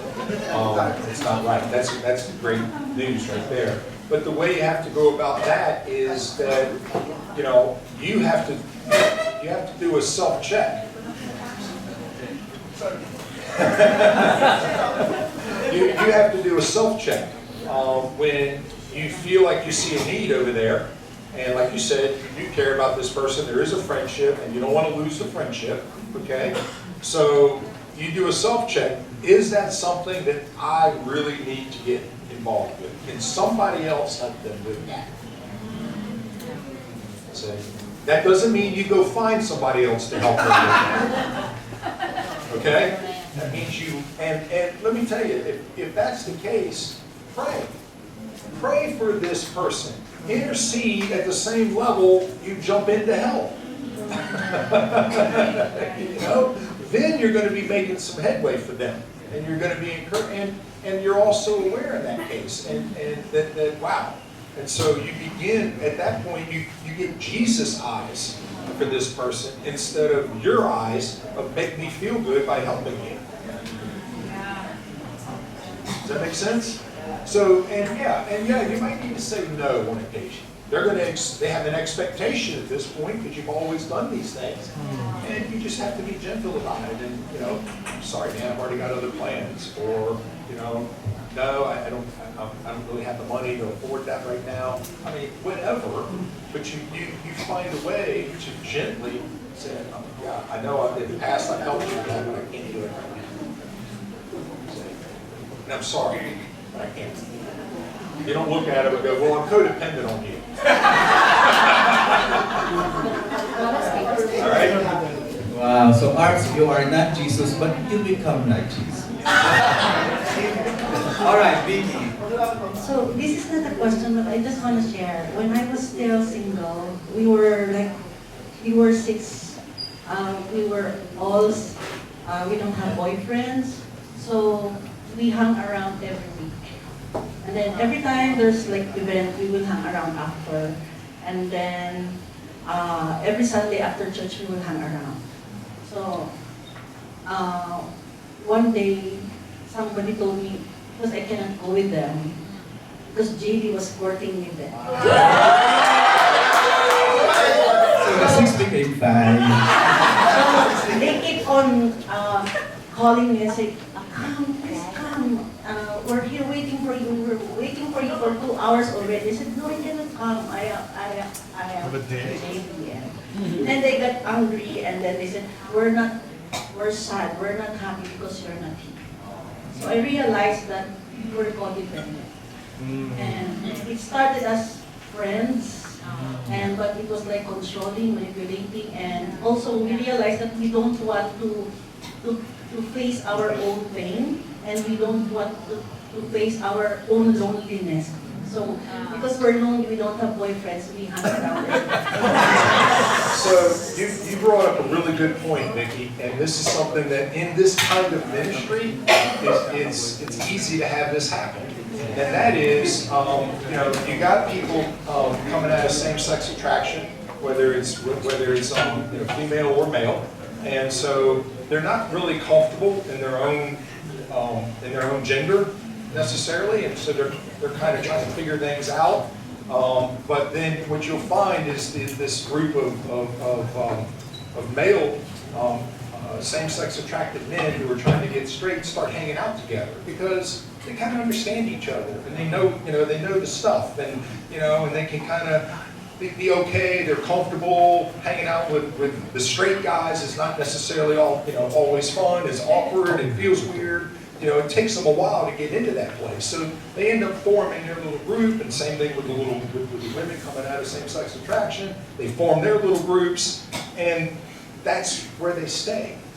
See, they stay stuck in this. They form these relationships, and they're emotionally dependent on each other and codependent on each other because we all understand each other and we all have the same stuff going on. And so, yeah, we're good to go. And you will never grow. You will never go past a certain point unless you step out and encounter the other. Unless you step out and have a relationship with the other and bump up against it. And yes, you may get rejected. And yes, it may be frustrating and awkward and you may get embarrassed here and there.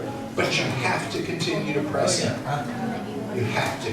And so, we saw this. We actually had to fix this at one point in our group. This is before I was one of the big leaders. I was just a small group leader and involved. But we had a group of men. That it was like this group of same-sex attracted, sexless men that just hung out. So it was like this little group of homosexual energy that's not acting out sexually that just moved everywhere together. And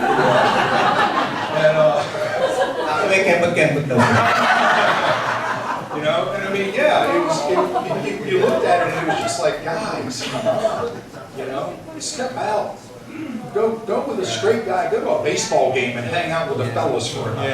And that kind of thing. That's where you begin to get well. That's where you begin to understand your place and what have you. So, yeah. And these girls, We became cliques, and then we did Bible study together. Wow. Spiritual. Pero codependent.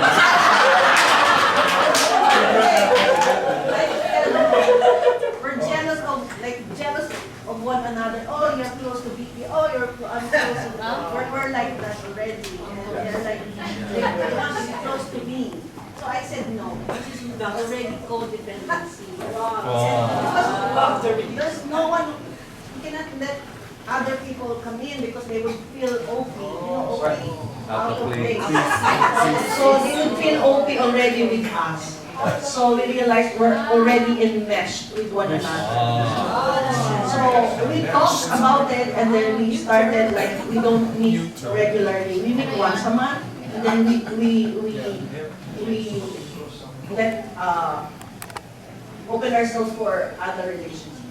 Yeah. So, Tom, related to what Vicky said, could it be that one side of a codependent friendship, given among 3 or 4 people, is when they are so close or enmeshed with one another that an outsider feels uncomfortable? It's an exclusive. It's like an invisible barrier that sits around that group. Anybody that comes up bumps into it, and they're like, I'm trying to get in. And you guys, because you're so comfortable with one another, you look at this person and go, why are they so awkward? So you don't welcome them in because you're very comfortable with each other, and you're not even aware of how uncomfortable they are just trying to come in and get by. A sign of a healthy friendship is one can easily come in. And you welcome the outsiders. You invite more people. Emily.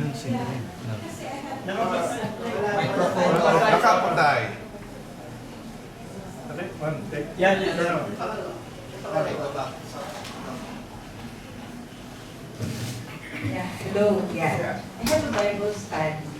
Whenever she's upset, she will call me and wanted to meet with me. Pero it's not same-sex, clarify. But I find it parang going there na to be her being dependent upon me because as a spiritual leader, yeah. How can I prevent the relationship to go there? Right. By the way, she's a bipolar. Okay. Yeah, so I mean, she's got some legitimate psychological things that have to be factored in at some level. But that being said, if I'm hearing, I want to make sure I heard your question right, or your scenario. This is a lady that leans on you for answers and wants you to come help her and figure things out, right? So one of the things that I will frequently do, and we've developed among our team to do this kind of a thing, back home is when we all of a sudden we find that we're kind of becoming the answer person for somebody, and they're kind of constantly, I will shift the gear. And even before that, I mean, honestly, I kind of just have this first question is, okay, so this is, I might repeat, this is what's going on, if I'm understanding you, just like I just did with you. They say, yeah. I said, okay, well, what is Jesus saying to you about it? Well, I haven't really prayed on it. Well, why don't you pray on it and see what he has to say? Because I'm not him. And honestly, right now, I don't know what to say to you, but I'll pray for you. See? But I mean, so in other words, you point them back to Jesus. Their focus is on you, pointing back to the cross, pointing back to Jesus. And say, what is he saying? Have you found a scripture that speaks to your heart about this? I mean, point them in that direction. That would be the way to kind of start. And then other than that, you just say, here, I'll pray for you right now. You pray for them on the phone, but I don't have time today. I just can't come. I've got too many other things going on. So you just gently draw a line, put a boundary up. And yeah, they may not be happy. Here's the other thing that you got to understand about this, is it's when we find ourselves in this mix and we decide to try to get it right and try to get things lined up and doing right, it's like you got a bunch of people in a canoe. A canoe is kind of tipsy. You got to sit in the right spot. So you're in a canoe, you're going down the river, and everybody's in the wrong spot, but you're floating. You're doing okay. It's rolling on down the river. And then one person gets up and gets in the right spot, and it throws the balance of the canoe out, and everybody gets mad because you moved into the right spot. They don't want to move to the right spot. They want you to move back to the bad spot. Does that make sense? Yes. So it's going to cause upheaval. It's going to cause some disruption. And the important thing is that you don't allow your emotions to come up at you and to push back and to be angry about it and what have you. Even if they are. even if they are. I mean, unless, you know, yeah, that's the key. You can't let your emotions get out of control and be angry too. Does that answer your question? Okay, last 2 or 3 questions. Okay, and then Thomas, the microphone.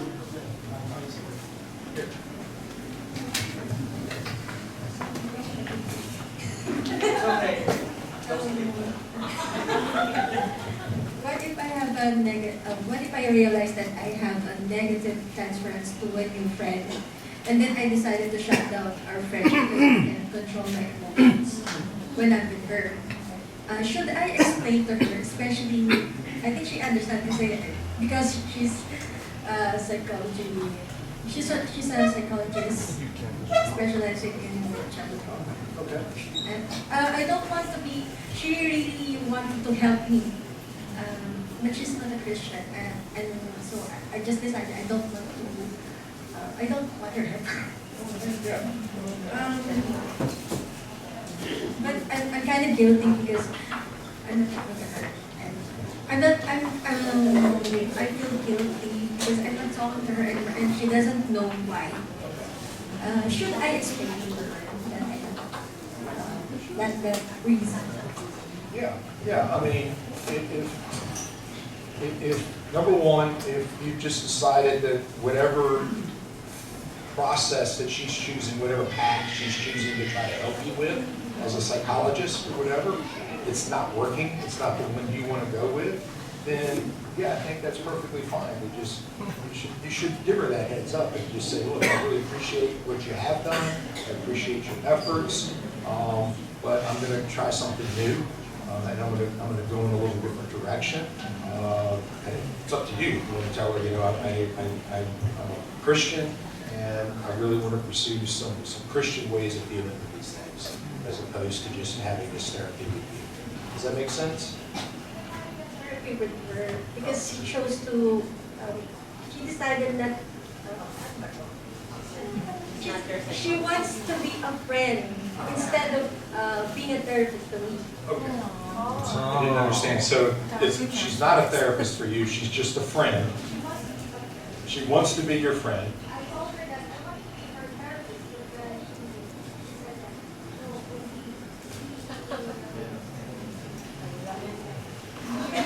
she'd rather be a friend than a therapist.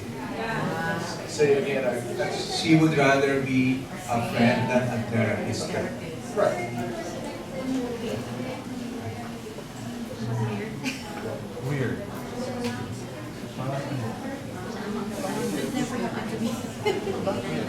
Okay, now, so she just wants to be friends with you, be able to hang out with you, but that's not something you want to do. My needs you And the reason you don't want to do that is because you're having a negative transference on her. Okay. Then, if she's a therapist, she should understand it. And if you're fearful that she's not going to understand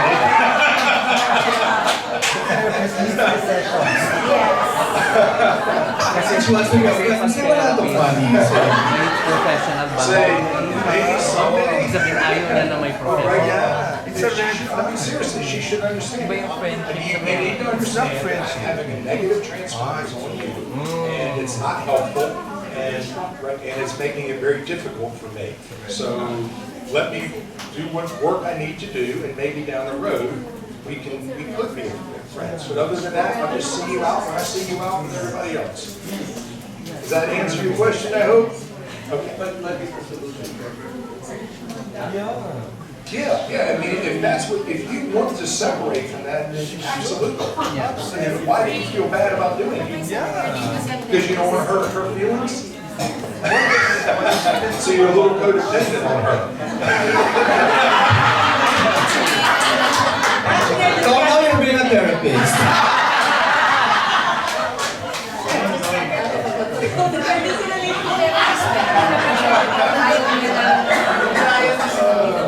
So, no, seriously. seriously, you know, you may not be codependent, I'm just joking.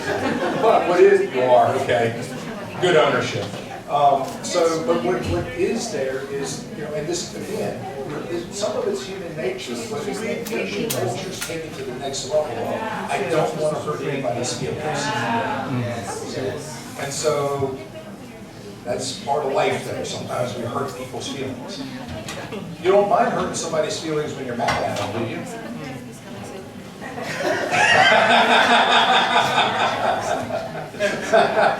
So, you know, when, on the rare occasion you do get mad.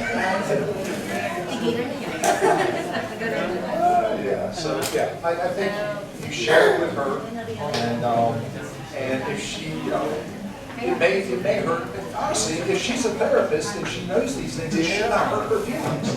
She should actually really respect you out of that and say, wow. Is she really a therapist? You know, bless you. And yeah, I mean, seriously. She lies.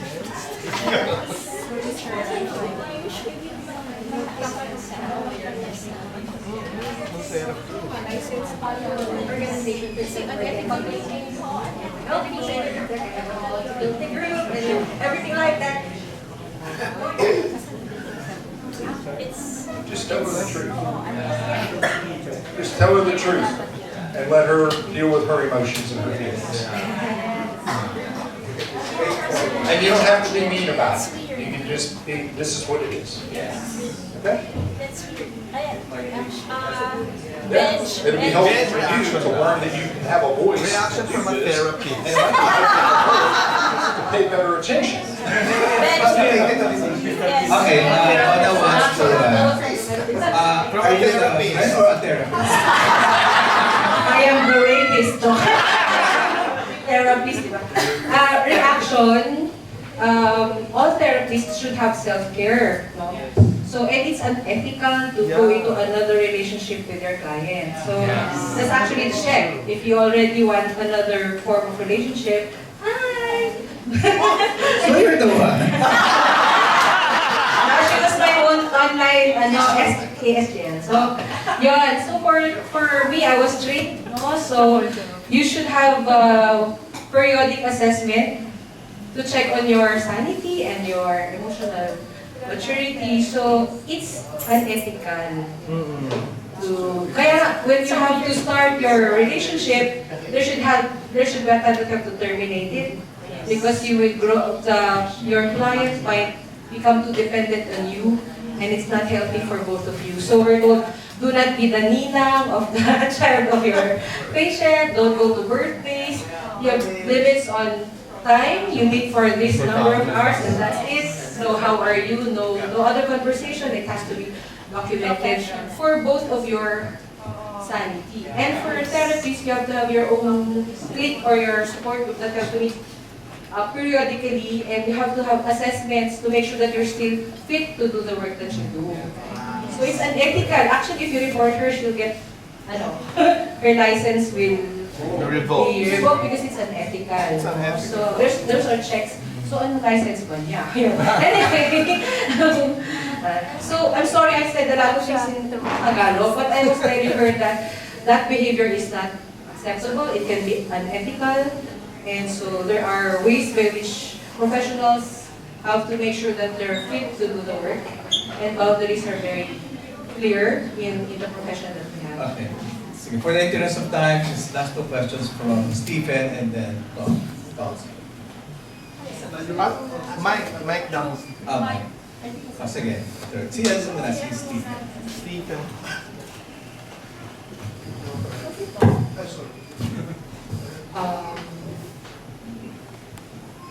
First of all, I need an interpreter.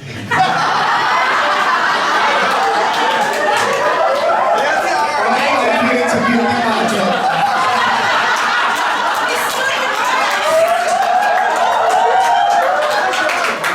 Well, I try my best to speak like the Miss Bulacan. I have been the breadwinner of my family, especially to my especially to my grandmother, and she's the one who raised me up. You raised me up. Raised me up. So And I really wanted to honor her, and she's already a widow. And but the problem is, so I'm supporting my grandmother, but some of my relatives depending on my grandmother. So how can I demonstrate them as a Christian that God is the provider of everything, that He provides everything that we need? And Tom, just really related to this, we have many overseas Filipino workers, about 13 million of them working worldwide. And initially, they're breadwinner of the immediate family. But before you know it, they're already sending to school the nieces, the nephews, the cousins. It's like he is the major breadwinner already. Not just of the immediate family, but the whole tribe. And the Manyans, and like there's guilt, there's an expectation that he's the one. And you would hear them saying like, akala nila pinipitas ko lang yung pera sa puno. That's paki-interpret. Like, I'm just picking up money from an apple tree or something.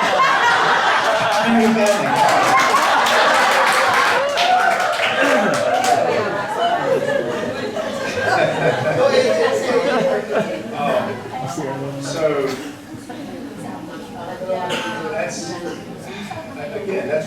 that's a tough situation. I mean, honestly, there's not a clear answer. I mean, obviously, are these relatives that are depending on her, are they capable of getting a job and making their own way in life? Yes. And they're choosing not to? And so, if I'm tracking with you, and so I'm making sure I am. My concern is, how can I demonstrate to them as a Christian that God is the provider of everything? Well, demonstrating it would be, I mean, you just got to point out your testimony, your own life, and the way this has worked out for you. But there's nothing that says they don't want any part of that because they get a freebie right now. They're saying they get a free ride, and so if you know, here's an example, Bible example, man at the well.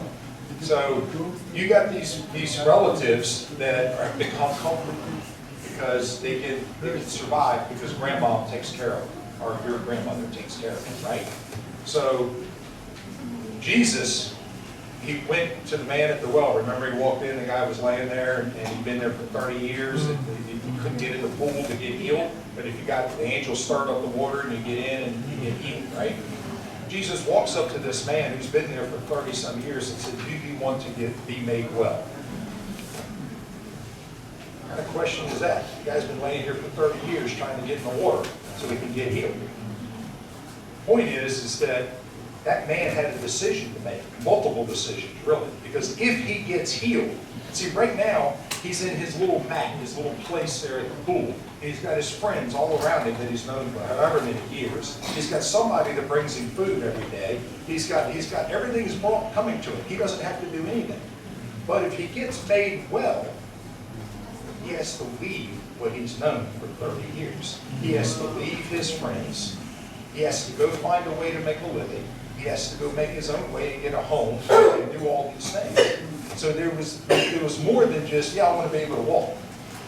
No, when you get to walk, now you have all these other things that you're going to have to take care of in life. So you're tracking with me? Your family members are in the same boat. They may not make that choice that they want to get well. Okay?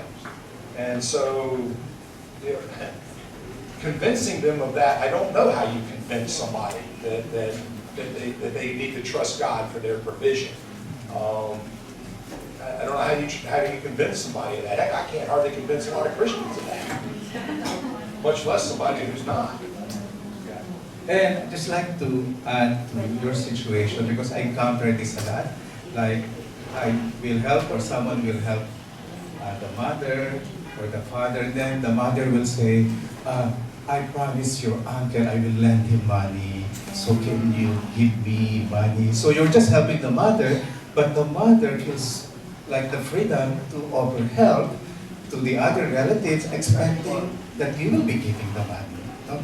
So I think part of our testimony as a Christian is to really set healthy boundaries and clarity that mom or Laura, I will help you, but you alone. And so when she starts to compromise by helping other relatives, then sorry, that money is not for that. It's only for you. And she will get to see that, oh, that's what it means to be Christian. To really establish truth of clarity and really have healthy boundaries of relationship. So, Yeah, so, I mean, honestly, those things are, they're not that common in America. It does happen. It's not unheard of, but I don't know probably more than a dozen or so situations that are like that. Because they just don't do it. They just won't. But there are a few. And so this is a cultural thing. This is a cultural thing that I'm probably not really prepared to speak into so well. and another question related to that. In our culture also, we're expected by our parents to help them support the siblings, the education, because we have a poor insurance, social security systems, like the kids are the social security. So what do you do? And this is my true, even in my own experience, that if I don't help, like there's a guilt trip. Oh, you're the eldest and you're not helping, or you're the eldest, you're not showing up. So you are a Christian, you know how to set boundaries, but once you hear that, there's this like deep guilt that you feel, and how do you get out of that guilt feelings? And then if you don't help or you don't do anything, you would feel, or you have this fear, oh, what if he dies, something happens, and it happens under my watch. So I guess one of the things that I would say that maybe could help with this is to set a very clear amount. In other words, if the expectation is anytime they ask, they get it, okay, then that's a problem in itself. So you can set a clear boundary that says, I will give you, whatever it is, I will give you 10,000 pesos a month. That's it. If it's gone in 1 week, that's your problem. If it's gone in 2 days, that's your problem. If you stretch it for 2 months, that's great. Now you'll have 30,000 next month. So you see, so set that boundary. It just says, this is all that I can spend, and no more.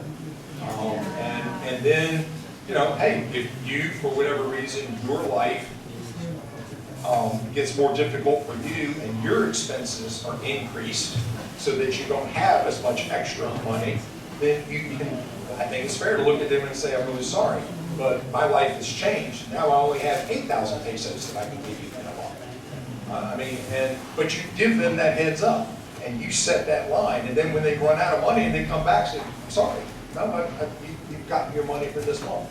On the first of next month, I will give you another 10,000 pesos. Until then, good luck.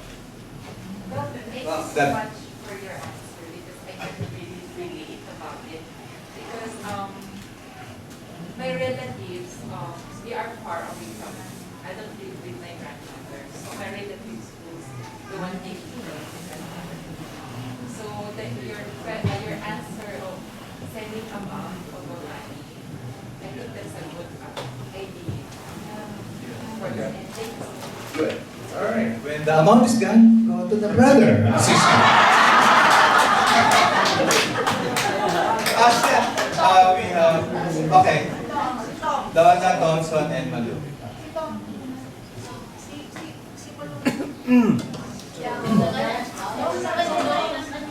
Sino ko yung yata si Thompson? Tapos si Malu and then si Donna. Yeah, just want to ask you more about. Hello. Just want to ask more about transference. And just maybe how to overcome it. I think when you were describing, okay. So when you're describing transference, I feel like for a lot of people in the room, there's that person in our mind where we see them, we don't know them, but we're just kind of more pissed at who they are, and I guess my first question would be: is there even a need to resolve, whatever negative emotions you have with the person? And if there is a need, like how do you resolve it? I think you kind of went over it in your teaching, where it was kind of resolved when you get to know the person more. But apart from that, are there any more practical, I guess, steps you can take to resolve negative emotions? Oh yeah. Okay. Like positive ways of how to cope negatively With your own negative transference. Okay. So yeah, the first thing would be examining, like you kind of mentioned it, taking a look. What's going on here? Lord, help me. I don't know why I have this emotion towards this negative feeling about this person. And give him a little bit to answer. I mean, and then the next thing I would say to you is engage the person. Press past that fear and just meet them. Hello. My name is whatever. I've never seen you before. Something, and it doesn't mean you got to carry on a 1 hour conversation, but you might find that as soon as they speak, they may say a couple of 3 things that immediately relieves whatever was there. It may not happen, but it could be where you will feel that, and you'll be like, oh wow, I totally misread this person.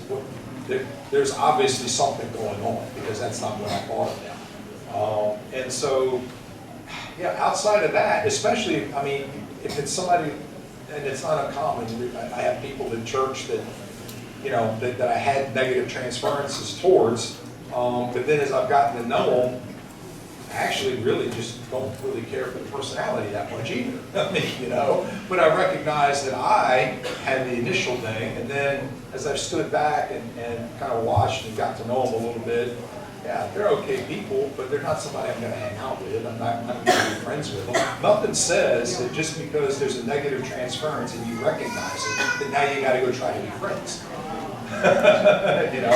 But what I would say is maybe just press in a little bit to check, show your own self that, hey, I can have a conversation. This does not need to control me, and should just press into it enough like that. But nothing says you got to be friends. Nothing says that at all. And but you don't need to be rude either. You see them and you can just nod as you walk by. How you doing? Keep going. You don't have to stop and have a 2-hour conversation. So as far as getting over it, being before the Lord, who is it that remind me of? What's going on here? And asking Him to guide you in that. Go to get prayer, get a group to pray with you about it, and see what the Lord says through others, as well. You might have a word. I remember. Remember the details of this real quick.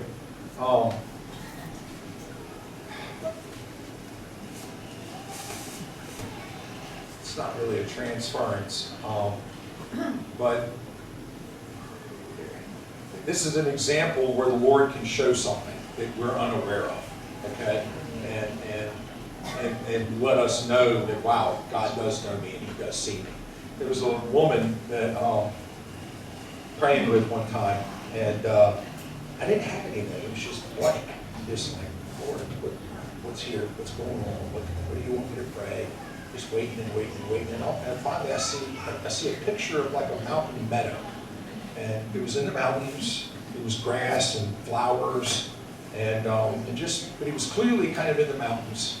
And it was a beautiful setting. And I see this picture. And so I'm looking at it and I'm waiting. Lord, what is it? That's all I get. Picture.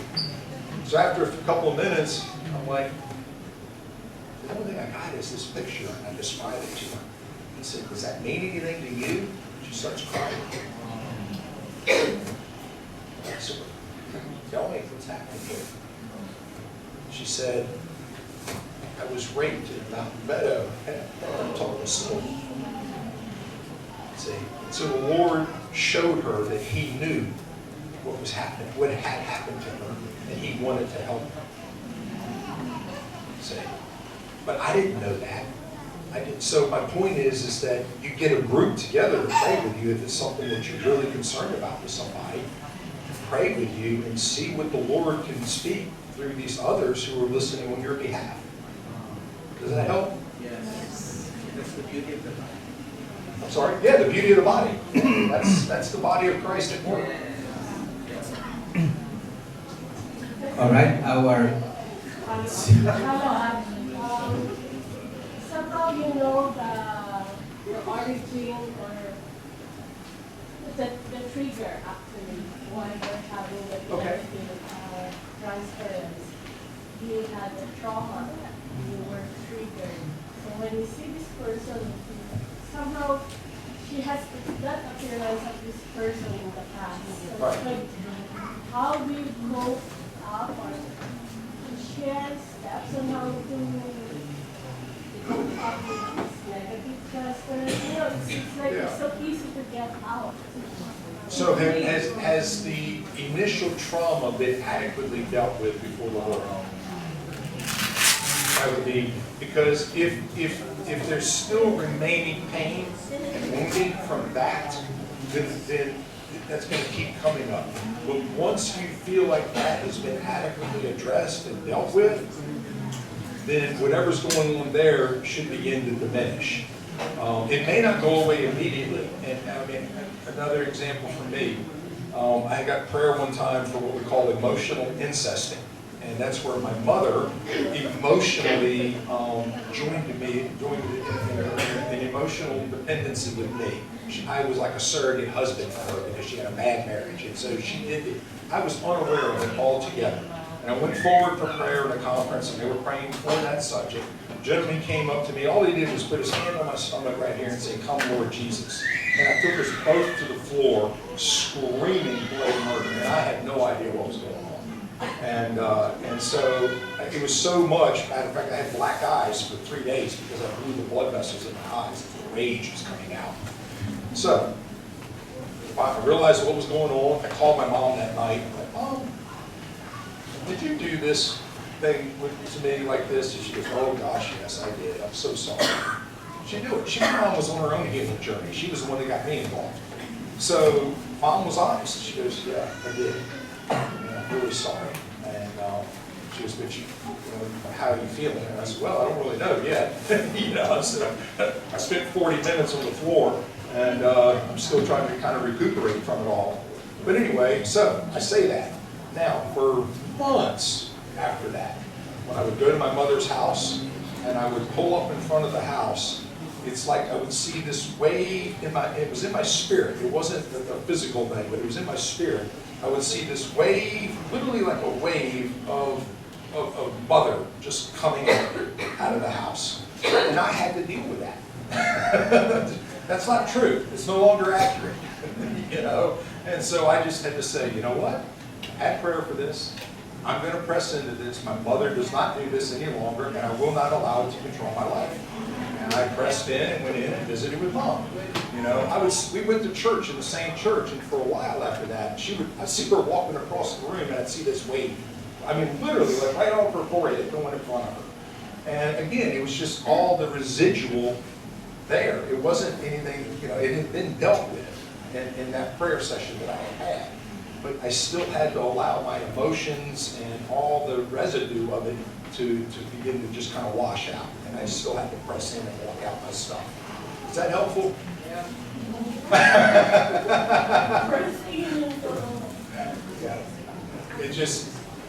We're complex.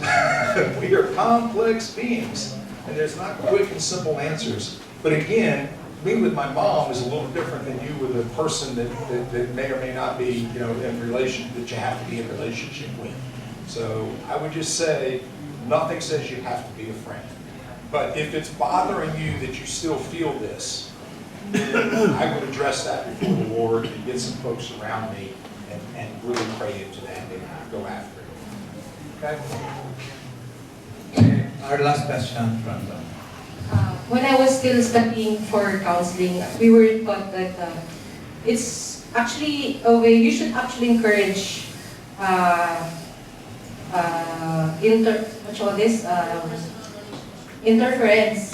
Yeah, because it's the start of the relationship. But what you should be careful about is your counter transference. Yeah, we talked about that earlier. Yeah. Sorry. Yeah, no, it's okay, because you're right. And we talked about the fact that as leaders, whatever capacity you're leading in, if somebody is transferring on you in a negative fashion, or even a positive one, you got to be careful of that. Because a positive transference can grow into an emotional dependency on their side, where they're leaning into you. You have got to hold that boundary. It's your place, it's your job to maintain that, not theirs. And also to maintain your own emotions, not to buy into that, not to lean into their positive, and not to recoil and be angry if they're negative. Is that? So probably just a little bit of sharing. I moved to share this because when I was younger, I ended up having female friends who are much older than I am. And when I joined Living Waters and I had mother wounds, then I realized that probably I was befriending older women because I was not very close to my mom. But when I resolved that, I no longer have those old women friends. Like I have peers of the same age. But I realized that, yeah, you can unconsciously have this in you, that you have your wounds, and then you choose the friends that you have, and then eventually when you get healed, it just goes away. So, thanks. So a lot of the healing that happened in this transference, counter-transference, and codependency issue happened in a healing prayer ministry session. And so we my transition to inviting you to Living Waters Leadership Training, where that's what happens. And issues all these, once the Lord shines them up, that get to be addressed and prayed for. So October 4 to 9, so at Rizal Recreation Center. So if you can block that date, invite your church leaders, and envision to have a safe healing place where issues like this will be addressed and receive healing for. And Tom will be part of the training team in RRC. Alright? So sorry, we no longer, for the interest of time, Tom has to go into the second part of the teaching. You still want to do that? Yeah, I'm good with it. It's up to you, because we're going to have Dawn Watch later after this. Okay, well, we'll look at, we'll go through this. It should, I don't want to spend a lot of time though, because you guys have been here a while. About 2 hours at this point. So, all right. Well, It's okay, we don't have you every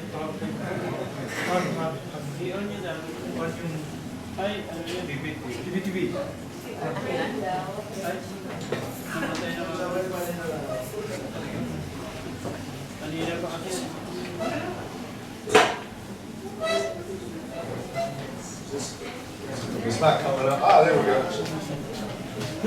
I should have known you were all over it, man. I'm sorry for my doubt.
Sige, lapitan mo.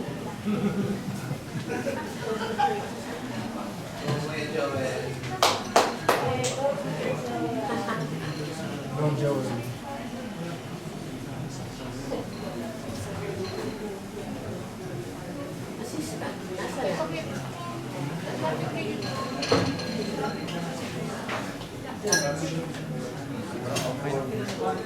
One HDMI one. HDMI one already. I think you need to add that to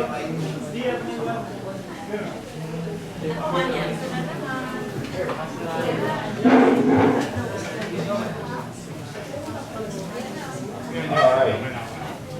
So this is a PowerPoint that I've kind of thrown together, 2 or 3 PowerPoints that we did over several weeks of training from my team back home. And it's really focused on running a small group, how to do that, and some things you need to be considering.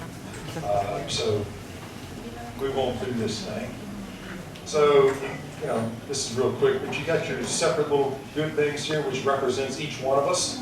And we all have our gifts, and we all have our good points, but by themselves, while they're good, put it all together, it's a lot better. Ah, yeah, see? I got almost as many moans over that as I did sex. All right, so here's some things we need to learn to do. We want to learn to listen to our participants well. We want to make sure of what they want prayer for, and we need to invite the Holy Spirit. And we offer listening prayer into their needs. We don't have the answers, guys. It's listening prayer is our key. Hear what the Lord has to say to that individual. So we should be able to, and this is not everything is in here because this, like I said, I threw this PowerPoint together, trying to do for you guys. But anyway, we want to have a redemptive group culture that's week by week. And we want to keep the same rules. We want to maintain some rules and some order all the way through. We need to be clear on what the roles are in our leadership within our groups. Who is the group leader? Who is the assistant? And how that works. So we need to make sure that the group is aware of that. We need to be able to be comfortable in offering and receiving redirection. And all that is helping somebody to get back on track or to maintain their where they were going. Because it's easy for I call it chasing rabbits or running down rabbit trails. You get off course. So you got to be ready to try to bring them back around to where they need to be. And then we do deep. So group process. There's things. Here's what we're looking for. We're looking for relational things. We're looking for healing. We're looking for our groups to be redemptive and encouraging, supporting, confidential. Absolutely necessary. Confidentiality is huge, and that can be sketchy sometimes. We can slip up and let some things out in talking to people, and they can put few facts together and go, oh, they're talking about so and so. So we really need to be careful how much we share about anything in our small groups. Our groups need to be safe, and then listening, prayer. So a participant comes in, and this is kind of where they are. These are things that they're thinking. When they come in, did what I said make sense? And what's everybody going to think about me because I said that? You know, think about your first time going through a little waters group. Will I be accepted? Will my leader like me? Will the others like me? What rules do I need to follow? Is it okay to confront somebody? Is it okay to say no? Think about that. Is it okay? We have participants that come in, and if we abuse our authority within that group, they don't feel like they have the right to say no. That's never a good position. They should have the right to say no. And whether it be, I've had many times where ask permission to lay hands on somebody to pray for them. Don't touch them. It was fine to touch them last week. They're in a different place this week. Yes. Honor that. Yes. If you say, I'd like to pray for you tonight, they say, I don't want prayer. Okay? Some people are just that angry in the moment. You know what? I don't want prayer. I don't want God. I don't want you. I don't want anybody right now. Leave me alone.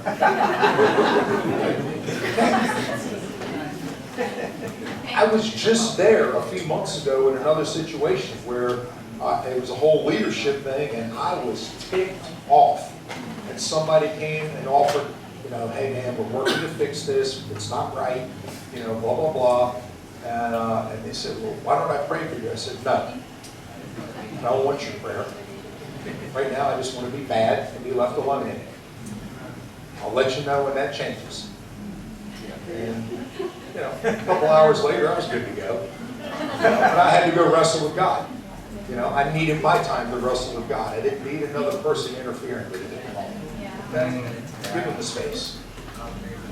So, and then, hey, who here hasn't been in this spot? If they knew what I really think, if they knew the things I've actually done, would they really like me? Will they accept me?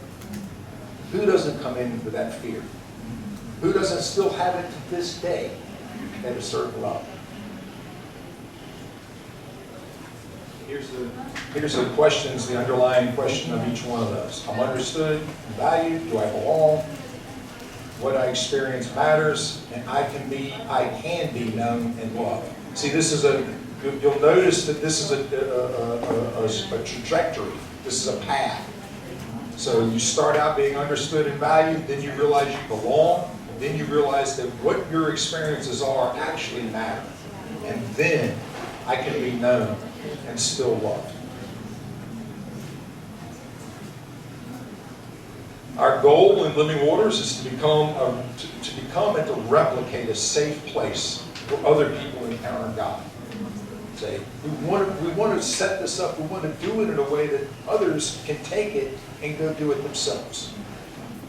Okay? It's not trying to be exclusive. We want to train ourselves out of a job, so to speak.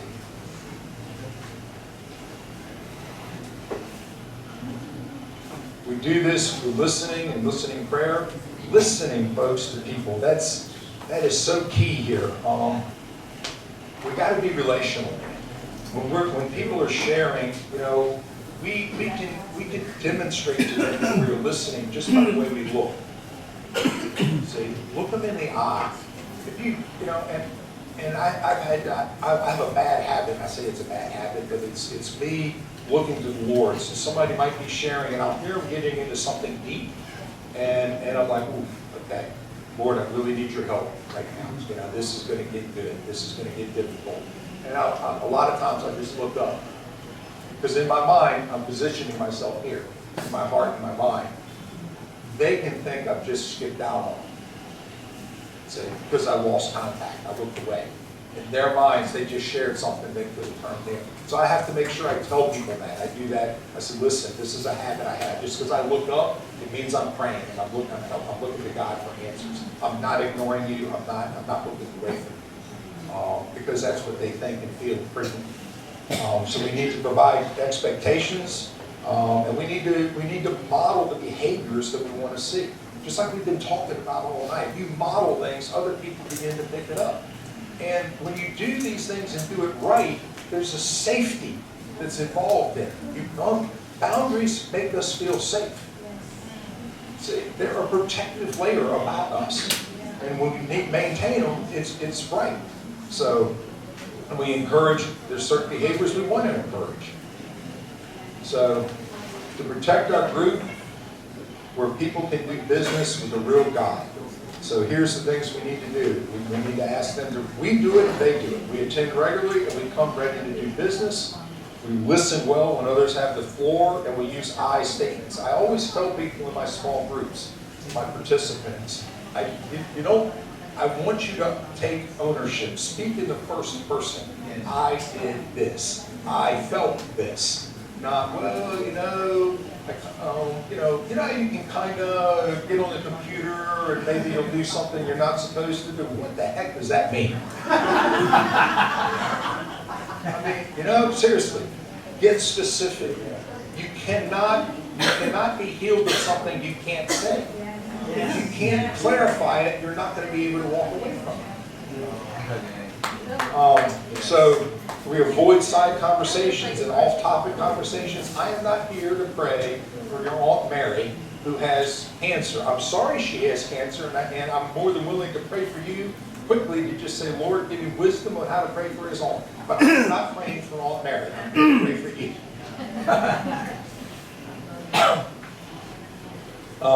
So we keep good boundaries and we maintain confidentiality. Teaching moments. We're going to talk about that a little bit more here in a minute, so I'll leave that alone. But we don't give advice. We don't, I think you need to just move out. You know, I mean, no, we don't go down that road. Let the Lord tell them how they're supposed to handle it. It would be proper to look at them and say, you need to learn how to establish a boundary. So what are those boundaries? You're going to have to ask the Lord what the boundaries are. You can know in your mind what you think they need to be doing, but it's not our place to say, this is what you need to do.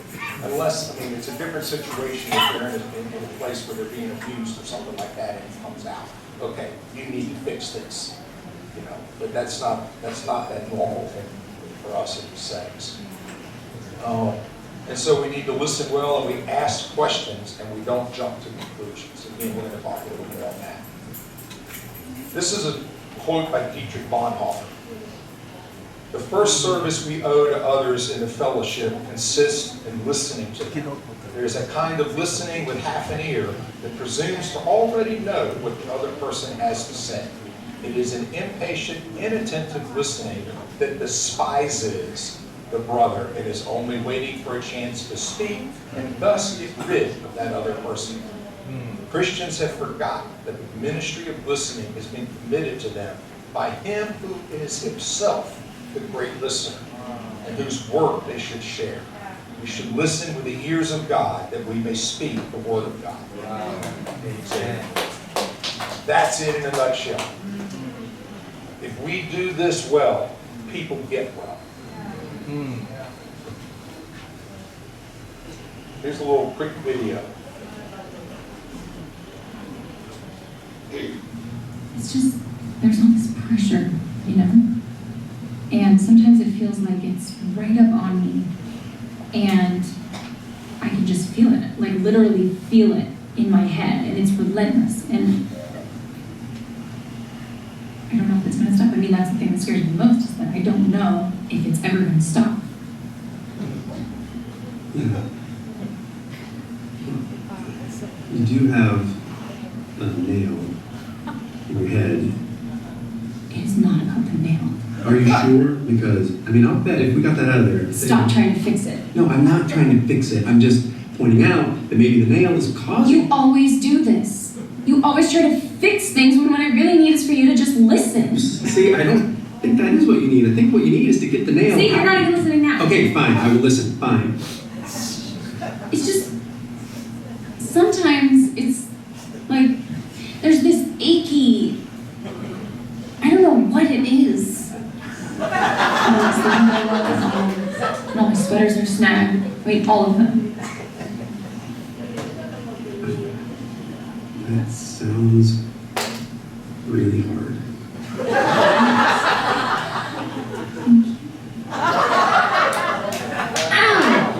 Come on, if you would just don't.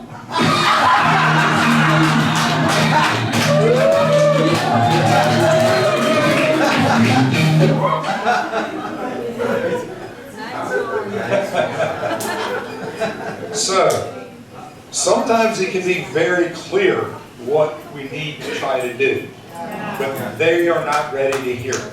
Yes. Our job is to listen, empathize, understand that they are in pain.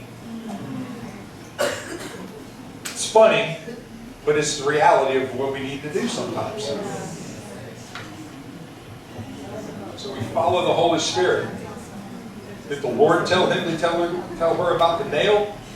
It doesn't appear that He did. So here's what we need to be doing. We listen for the heart. Is the timing right? See, very often I know where, pretty within the first few weeks, I've got a good idea where my guys need to go in certain ways and certain things. But it's not time. I can't look at them and say, hey man, You'll be good to, when we get to the father heart chapter, you're gonna be good to go. It's gonna mean everything to you. It's gonna clear things up. No. Listen to where they're at right now. Make your little notes. I like to write things down a lot of times about my guys, and so that they're there, and I can go back and review them on occasion and see where we're going. I can be wrong. Don't ask left field questions from, out of nowhere, asking some kind of weird question to them. Because, and when you do offer something, it's always like I did with that lady in the meadow. It's like, does this mean anything to you? Because I don't understand it at all. You ask them, or if you're getting ready to say, I think, or I feel like maybe, I may be wrong. If this doesn't resonate, if this doesn't seem right, please tell me. It's okay. And there's more, I hate to tell you how many times I've been wrong. I just put something out there and like, no, that really doesn't seem right at all. I'm not going to press them at it. Sometimes, a few weeks later, they go, remember when you said, yeah, I remember that. You were right. Other times it never comes.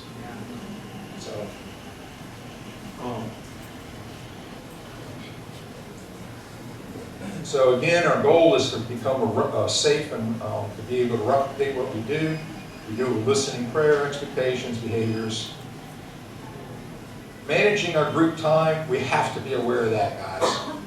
So when we walk into group, if you have an assistant, if you're fortunate enough to have a small group leader and an assistant group leader, I'd like to have the assistant group leader maintain the time. They're watching the clock. Because time is a boundary. And we get 1 hour for our small group. And we try not to go more than a minute or two over, if that at all. An hour is an hour. And we expect you to be in on time, and we're going to stop on time. On rare occasions, I have looked at my group and said, guys, I'd like to pray for so and such, but we are pretty well out of time. Right, you guys, would you like to continue it, or do you want to leave this until next week? And my group decides. I don't. I don't do it. That said, I've also, anybody who's run a small group, probably even one season, you've had this person who waits until, I don't know what time you're in. Let's say you're ending your group at 9:30. They wait till 9:25. And then they say, I'd like to talk about the sexual abuse that happened to me when I was And, it's not going to happen tonight. But I promise you, you're first on deck next week. I will pray a blessing over you. I will ask the Lord to keep you and to help you through this week. But we don't have time. And a lot of times, that's the person that never shares anything, right? And then all of a sudden, and so you really feel guilty about it. Oh my gosh, it's the first week they've opened up, and I'm going to shut them down and send them home. It does. It can stir up a little anxiety in us. But it's good because they are also taught, if you want prayer, speak up. You don't wait till the last second. Come into my group and say, I want prayer tonight. Okay, you got it. All right, so there's some stages to our groups and the way they work. We call it forming, storming, norming, and then transforming. And you can see even down here at the bottom, kind of the chapters and how they align up with where you fall into these stages. So in the forming stage, we're kind of cautious, like we talked about. What are people going to think, yada, yada. But the leaders need to communicate good expectations. They need to model respect, and dignify each person in their group, and recognize that maybe they might be transferring onto one of their small group members.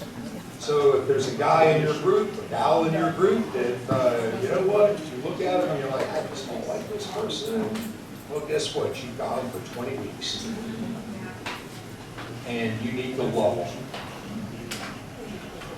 It's what it is. You also need to be careful for the one guy or gal that you had this special affinity towards. You you really like them. Oh, they're so vulnerable, they're so meek, and they just want so much help. And you kind of want to just jump in and work with them every week because they're so easy, you know? Instead of this one over here that's tough. I will promise you, your small group will pick up on your favorite person. And it's no longer a safe group at that point.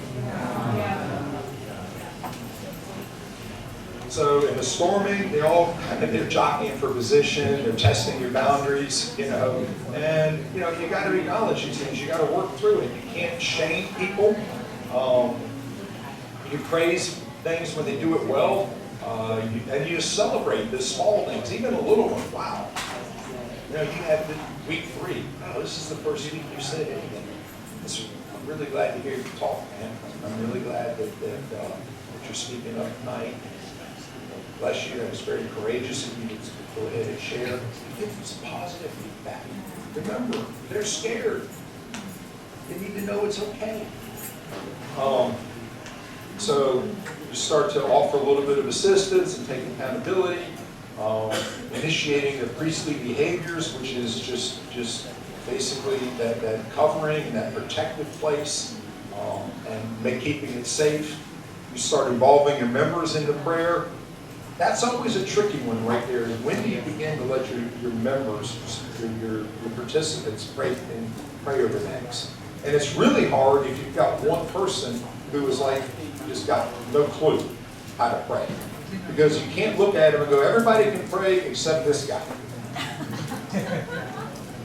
You can't do that to him. So you end up delaying it, hoping that maybe that person will begin to come around. And then eventually you kind of got to open it up and start with it. And you have to be ready to correct it gently and mercifully when it goes sideways on you. You know, I've had to do that so many times. And I always find a way to bless whatever it was that was being prayed, and saying, yeah, I'm not real sure, but I'll do it kind of in a prayerful place, because here we are in prayer, and just say, Lord, I'm not sure what you're showing to Ronnie over here, but we just bless whatever truth was in that, and now we ask you, Lord, to enter, and then you pray down the road it needs to go. Does that make sense? So you didn't shame this person. You've acknowledged that maybe God gave them something that you're not on top of, but we bring it back into where it needs to go. Okay? And so then the transforming begins at this point. You start working through that. The group begins to self-regulate. They hold each other accountable. And they begin to exhibit protective covering for each other and looking out for each other. And you encourage things. You just keep working through it. Roles, I already talked about that, being very clear on who's responsible for what. Redirection. Oops. If something critical goes unaddressed or if a critical situation is developing. So, something critical can go, let me see if there's, yeah, here we go. This is a scenario. So this could be a teaching point and as well. But so you got somebody in your group, they're a believer and what have you, but they're just full of anger, full of rage, and they are just cussing like no tomorrow as they're talking in the small group. And it's kind of like, maybe some of the other people are looking around the room a little bit, going, "Whoa, I sure didn't know you talked like that in church," And so, what do you do? I mean, this person is really spewing some offensive language. So be ready. I mean, this can happen. It's happened to me on many an occasion, actually. And so, when it does happen, I've addressed it in a couple of different ways. Sometimes I'll address it immediately when it, but I always let them finish. I don't cut them off unless they're just like profane, debauchery stuff. No, I'm sorry. You're not giving a description like that. But profanity, we kind of got to let things ride a little bit. And if it's, and again, it's not like they drop one profane word when they're talking. I'm talking to somebody that just over and over and over again is like, why? When they get done, sometimes I'll look at them and say, wow, it's obvious you're really angry about this, and this is a big deal for you. You know, but I am going to ask that in the future, try not to let fly so many F-bombs. You know, just try to be respectful of the rest of the folks in the group. And but usually I don't do it right afterwards. I usually wait until the very end. We finish, we go with our dialogue, we go through it all, and go around the whole group. And then at the end of the night, I use it as a teaching moment with my group. And I'll say, fellas, before we go, we need to just take a minute and talk about some group norms and a teaching moment here. So-and-so, in his anger tonight, was really, he was doing a lot of cussing and had a lot to say. And while I understand that, and I cuss on occasion myself, I would like for us to work on not doing it at that level. Let's begin to try to think through and develop language that can express our frustration and our anger without using profanity. And that will help us as well to develop our own self-control, because you are out of control and that's flowing like that. Okay? And so I'm not shaming you, I'm not mad at you, I'm not angry with you, and you're not in trouble if you cuss in my group, you know. I mean, but you go through that and you just ask them, please, you know, be respectful of the other guys here, because some of these guys, somebody who's been traumatized by anger, you know, somebody been, and you start going off angry like that, you re-traumatize this person. Say, you can't have that in your group either. You have to be aware of all of those things that can be going on. And look around. When that person's going off like that, look around in the room and see what's in the face of the other people. How are they reacting? You'll see it in their face. You'll see it in their body language. Okay? So you got a responsibility. And you've got to deal with it. It's not necessarily fun. It's not necessarily easy. The person may or may not be receptive, but it's still your job to make that effort. Okay? Emphatic listening. Empathetic is emphatic, not empathetic. I always want to say it is empathetic. So skills for building relationships. This is what we're talking about. Empathy. Putting yourself in the other person's shoes. Understanding, doing your best to understand what they have gone through and what they're trying to get through. And it allows you to see the world through their eyes. That's what you're really doing. And you're listening to them in that context. I try to maintain eye-to-eye contact with most of the time with my guys, and especially during confession. When I got guys that are confessing, I'm looking right at their eyes. A lot of times they won't look at me. They're looking to the floor. But when we get ready to pray, the first thing I do to them, I usually, I don't stand up over them, and I will get down on the floor, on my knees in front of them, so I am below them, so they don't feel threatened in any way. So I'm lower than they are, they're looking down to me, and I say, look me in the eye. And I look them right in the eye, and I say, and I just say, will you receive your forgiveness? Will you receive the mercy of Jesus for this? Eye to eye. No shame. I'm looking them in the eye and I'm saying, do not be ashamed. Let this go. When you won't look at them, they're already full of shame. And if you're not going to look at them, all you did was put more shame on top of it. Empathy is not sympathy. It's not feeling sorry for them. You may feel sorry for them, but that's not what you're there to do. Empathy is understanding what's going on for them. It's being sad about what they have gone through, what their life has been. And that's fair and that's legitimate. They don't need our sympathy. Already kind of talked about this, listening with full attention, listening with empathy. We've got to really be careful about our own opinions and our judgments and our value system. When you know, listen, people that are angry and they let go, you know, yeah, my value system says I can't talk like that. The Lord has put that on me. It's not that I don't cuss, I do. I have. But that being said, I don't go off on this profane tirade. And so you can't pass judgment on somebody because they're doing something that you're not allowed, that the Lord has stopped you from. Maybe you don't drink at all, but you've got somebody in your group that is an alcoholic and they're talking about it. You don't pass judgment on them because they're an alcoholic. You know, we can't do that. We need to try to figure out what is the pain they're trying to hide. What is it they're trying to ease? So we want to listen to what they're saying as well as maybe what they're not saying. And sometimes what they're not saying is every bit or more important than what they are saying. So, Curious George. So yeah, our stories can't be told in one day, so it takes a little bit more. The more story you get, the more you're going to understand where they're coming from. So again, this idea of jumping to a conclusion, passing a judgment, this is where we're going, keep pulling them out, keep asking questions.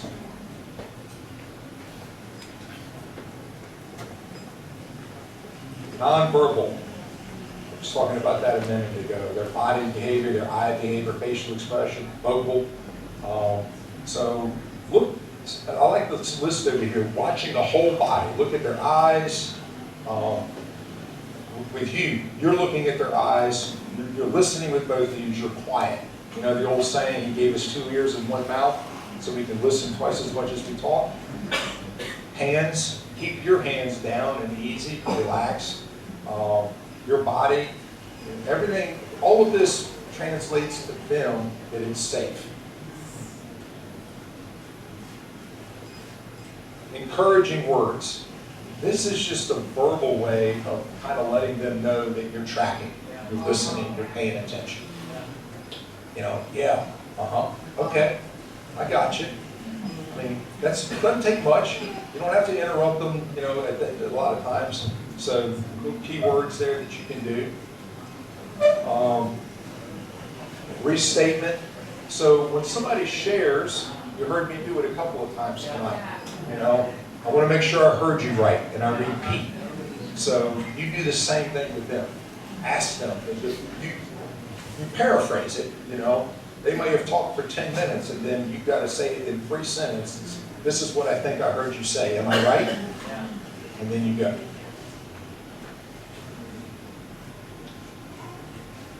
All right, so here you go, an example.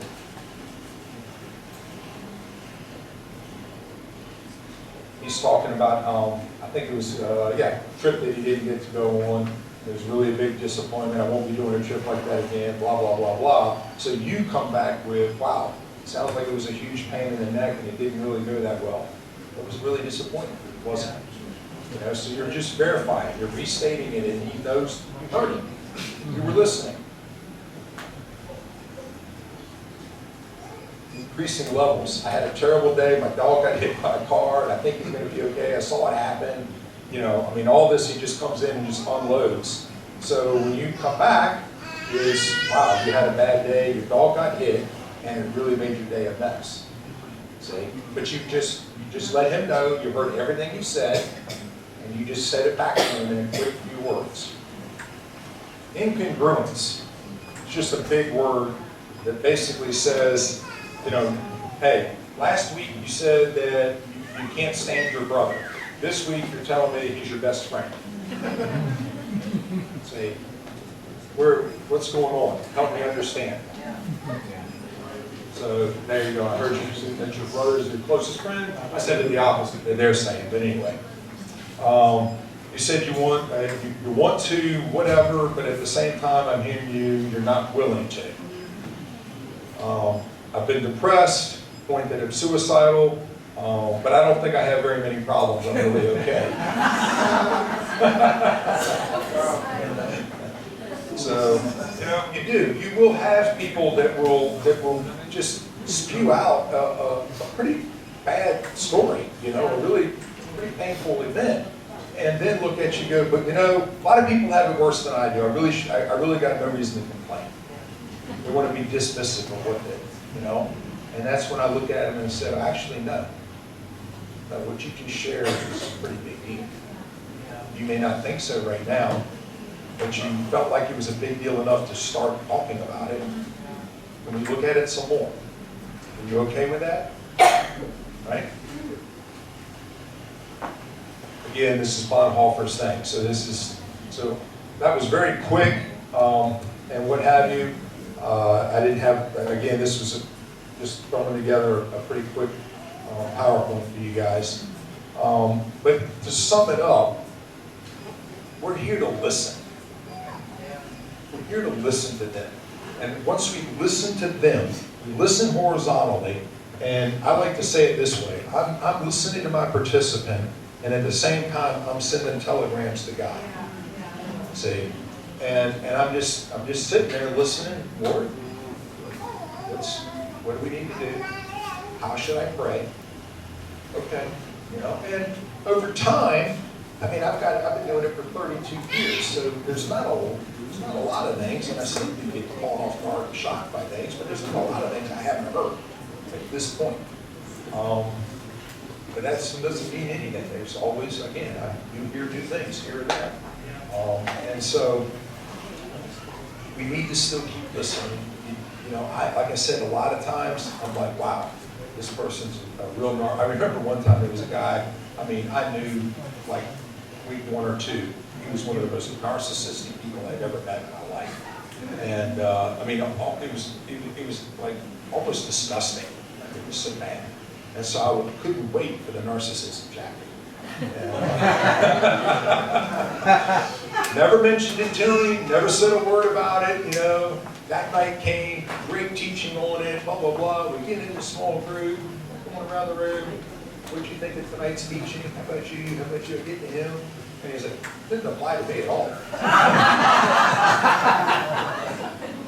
And I remember just going, oh, cow. I don't even know where to go at this point.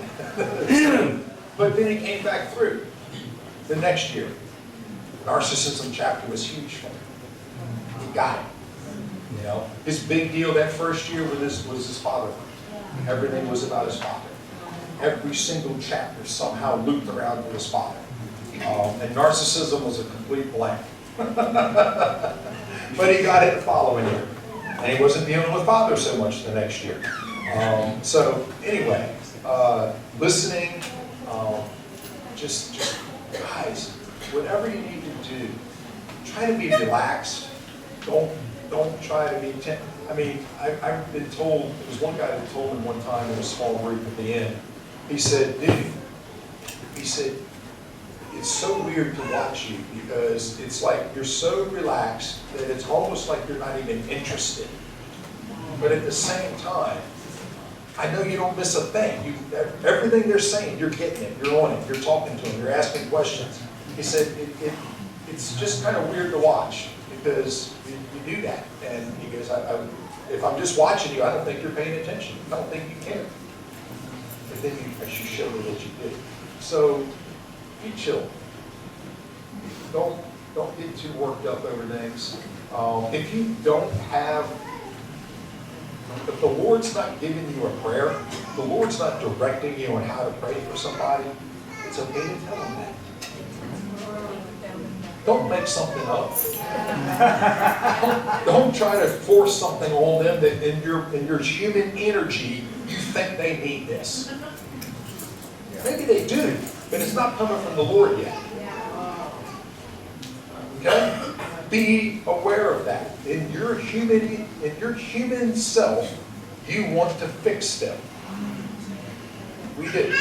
But Jesus is the only one that's going to fix them, and we got to wait till He says it's time. Okay? So if you don't have something, and I don't know how many hundreds of times I've done it over the years. You know what, man? The Lord's just not giving me anything right now. So I'm going to pray a blessing over you. I'm just going to ask Him to be present to you this time. And I'll start praying into that. Do that for a minute or two. Blessing, encouragement, prayer, whatever. Close it out and go. There are times when I start down that road and I'm just praying a blessing, and all of a sudden the download comes. And then we go. But it doesn't start until I'm willing to admit that I don't have anything. And then just start praying over Him. Okay? So don't be afraid of that. It's okay. And if, the sooner you fall off of any pedestal they have you on, the better. Seriously. Wow. You're not their fixer. That's not who you are. Jump off that pedestal if you can. Help them to understand it's Jesus and Him alone. So, see, I had a couple of ways down here. Oh, so asking questions of people when they make kind of an ambiguous, broad statement. After my divorce, I just kind of let myself go. So ask them, what does that mean?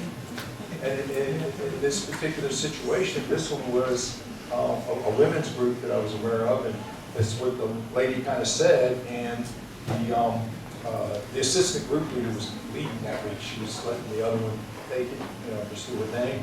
And she just kind of accepted that statement and was moving on. And the small group leader was like, what's really here?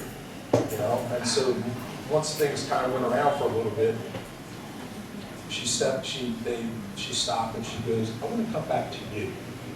She said, you said that when you got divorced, you let yourself go. What did you mean by that? Did you just overeat? Did you just quit showering? I mean, what did you do? And she said, I gave myself away sexually to a lot of men. That's a big deal. Yeah. Ask. And she broke and wept in pain of what she had done.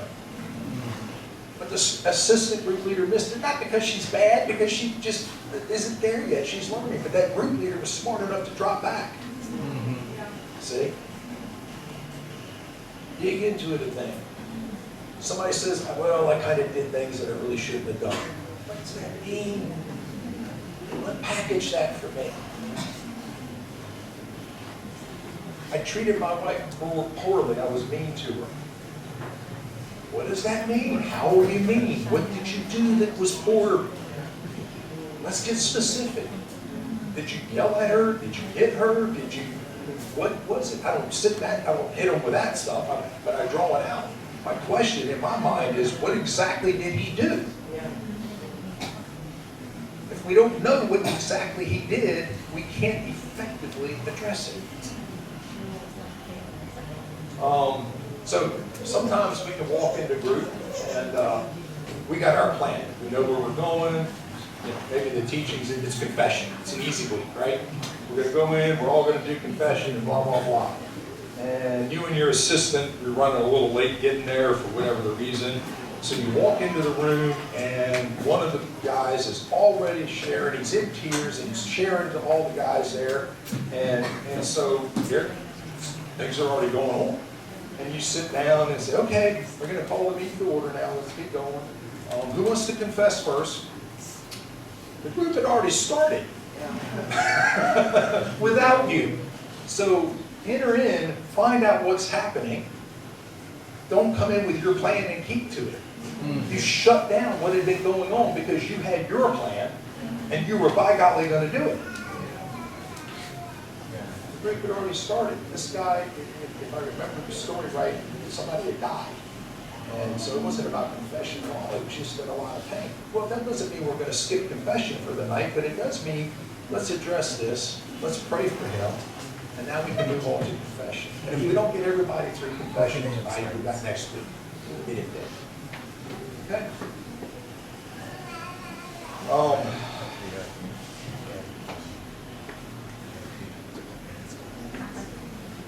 Yeah. So that's pretty much all I got for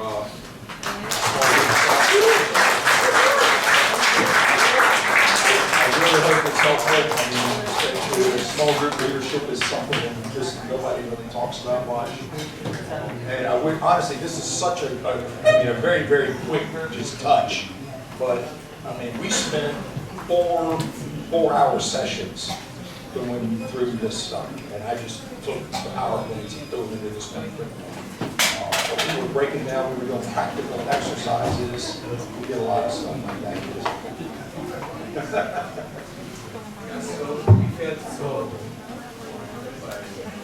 We felt so honored and enriched from 32 years of doing living waters. So really, and what we heard, even if we are not doing living waters, this is like doing life, doing living emphatically. Even if we are not doing any groups. So, but I cannot imagine being a church person doing this.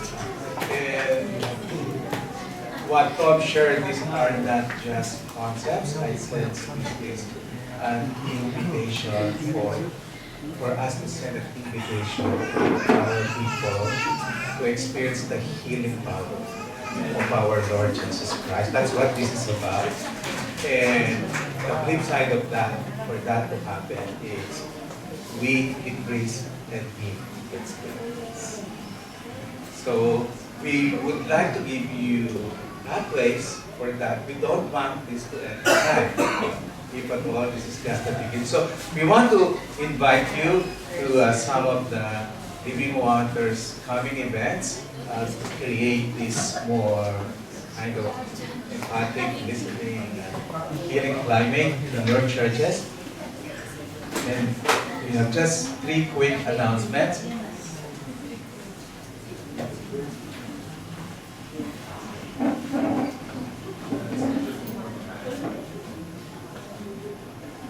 Sige, habang sinaset up ngayon, ito kailangan ko tagalugin habang abala pa siya. So, nagpunta siya dito na talagang pinamasarihan niya ang sarili niya. Sacrificial to do this. At siya ay visionaryo talaga. Nag-relate siya. So, gusto kong imbitahan kayo na magkaroon tayo ng handog para sa kanya. Okay? At lahat ng ibibigay niyo, ito po ay hindi mapupunta sa Benji Cruz Foundation. Nang bukas ko pa lang i-establish. Talaga, lahat na ito ay pupunta sa kanya. Alright? Not even sa video. So, if we can have the offer. Hindi namin ito pinaplano, naayos lang kasi yun.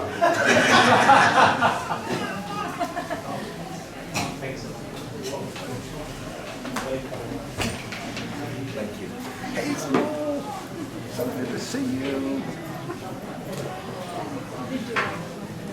Sige, sabihin mo, Stephen, sa grandmother mo, hindi ka mo na magbibigay. You guys are treating me great. Sige, yung may gusto ng Gcash ay, can we have the number? Sige. What the next? Yes.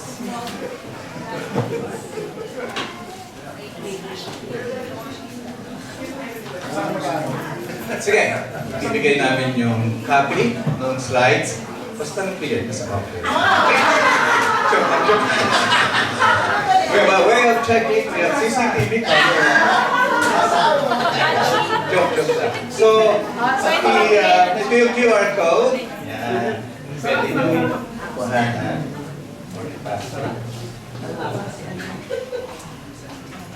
Okay na, so yung first announcement natin ay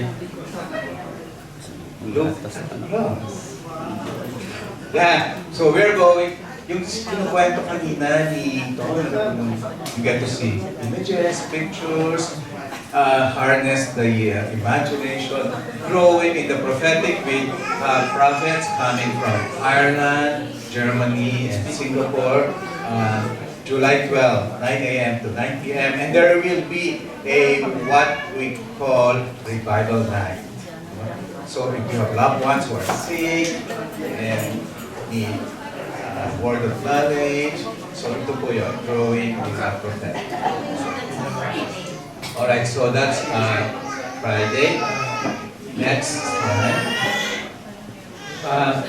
You know, in the 23 years of doing Living Waters, there's a phenomenon happening never before happened. We are swamped with parents coming to us, their children saying, confessing there are gays, lesbians, transgender, LGBT, that they're into gender ideology, and we're not talking of secular parents, Christian parents, whose kids are no longer willing to embrace their faith. Perhaps they're because they're immersed in the online world and they are believing differently of their parents' faith, especially on gender issues. Okay, so our founder, Andy Kubisky, who's been conducting Gender Matters Conference around the world, will be coming just for 3 hours to speak into this. Okay, so even if maybe you're not a parent, but it's so hard to imagine a person in this country without an office mate, without a friend, without a classmate, an office colleague who does not have somebody in the LGBT world. So, October 3 at 2 to 5 p.m. Right? So, our lead lecture stream founder, Andy Kubisky, will be speaking next. Of course, the leadership training, if you want to hear more of Tom and see more of him, he will be there, one of the small group leaders. Kung gusto nyo maging under sa small group niya, just pay a double registration. So, October 4 to 9 is a recreation center. Right? So, the registration is already on.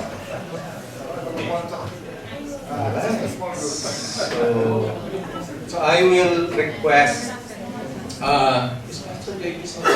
Pastor JB to please pray for Tom. I would like to just pray for you and for all of us to raise a hand. So many people who are here, they're doing groups, like we have a group from Hindang Cavite, they're doing Transference, and we have someone all the way from Cebu, si Chai. Yes, so that's right? Yes, how? The Visayas. And we have somebody from Mindanao, Pastor Paul. Yes, so we have the one Visayas Mindanao tonight. That's the 3 major islands. Yeah, so, and Tom will be in Palawan tomorrow. So he will speak there, he will swim his way to there. So, unless our offering can let him fly. Alright, so can we Rescuing. Let's all stand. We've been sitting down for a long time.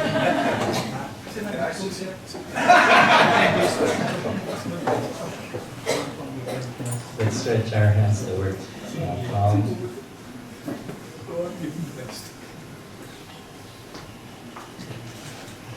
Father, thank you for all that Tom has imparted to us through the boot camp last weekend and even tonight. We thank you, Lord, for the good gift that he is. And we just pray, Lord, that you will refresh him spiritually and physically, especially as he embarks on his next adventure in Palawan, that as he speaks to the men and the women and the team, Lord, of Doc John in Palawan, we just pray, Lord, for the Holy Spirit, Lord, to speak through him. We pray for your traveling mercies to be on God. We pray for your protection to be upon him, even as he does his present recreation there. So, Lord, bless our brother, and be with him.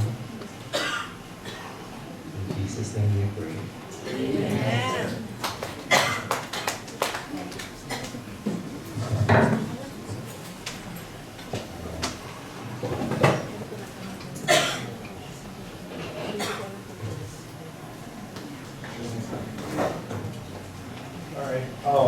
So Benji's telling you that there are those of you here that are going to be leading small groups in the near future, and those of you that want to be or will be potentially in the near future. So we just want to pray over you real quick and to bless you in that. So, Holy Spirit, we just ask you to come with a fresh fire, and a fresh anointing. And Lord, you know the role of each of these men and women and what they will be doing, and you know the call that is upon them. And so I ask that your mantle of anointing that is appropriate for that would fall on each of them. That they would set into them, Lord, at the deepest part of them. That Father, they would not feel the need to struggle and to fight to be able to operate in their gift. That, Lord, they would be able to rest in you. That they would understand their position in you. That your spirit would unite with their spirit in such a way that it was just a natural flowing of heaven's power, heaven's authority that flows out of them and into their group members. And so, Father, prepare them in these days, weeks, months to come as we come into the season. And I ask your physical protection over them. That, Lord, they would not be unhealthy, that they would not be accidents, that they would be strong and just ready, Lord. And I pray for spiritual protection as well, where the enemy will come at them. The enemy does not want to give up any ground. He does not want to give that up. But Lord, you have called us to take back enemy territory. Just bring the light into the dark places. So we just ask you to go before us, to pave a way. I ask a hedge of protection about each one of us. And I ask as well, Lord, that even now, you would be uniting in the spirit realm. You would be uniting these leaders. That they would be a unified body, a unified presence. That they would be focused on where they are going and what they are doing. That they would be shoulder to shoulder, fighting together, men and women together, fighting for the good of the kingdom of God. And Lord, just knit them together so that they are just one spirit working in this matter. That there would not be any disruptions. That there would not be arguments amongst them. That, Lord, there would be no struggling for power and power struggles. But Lord, it would just be, we're all here together. Let's just love Jesus and love his people. So I ask for this in Jesus' name. Amen. Thank you for coming.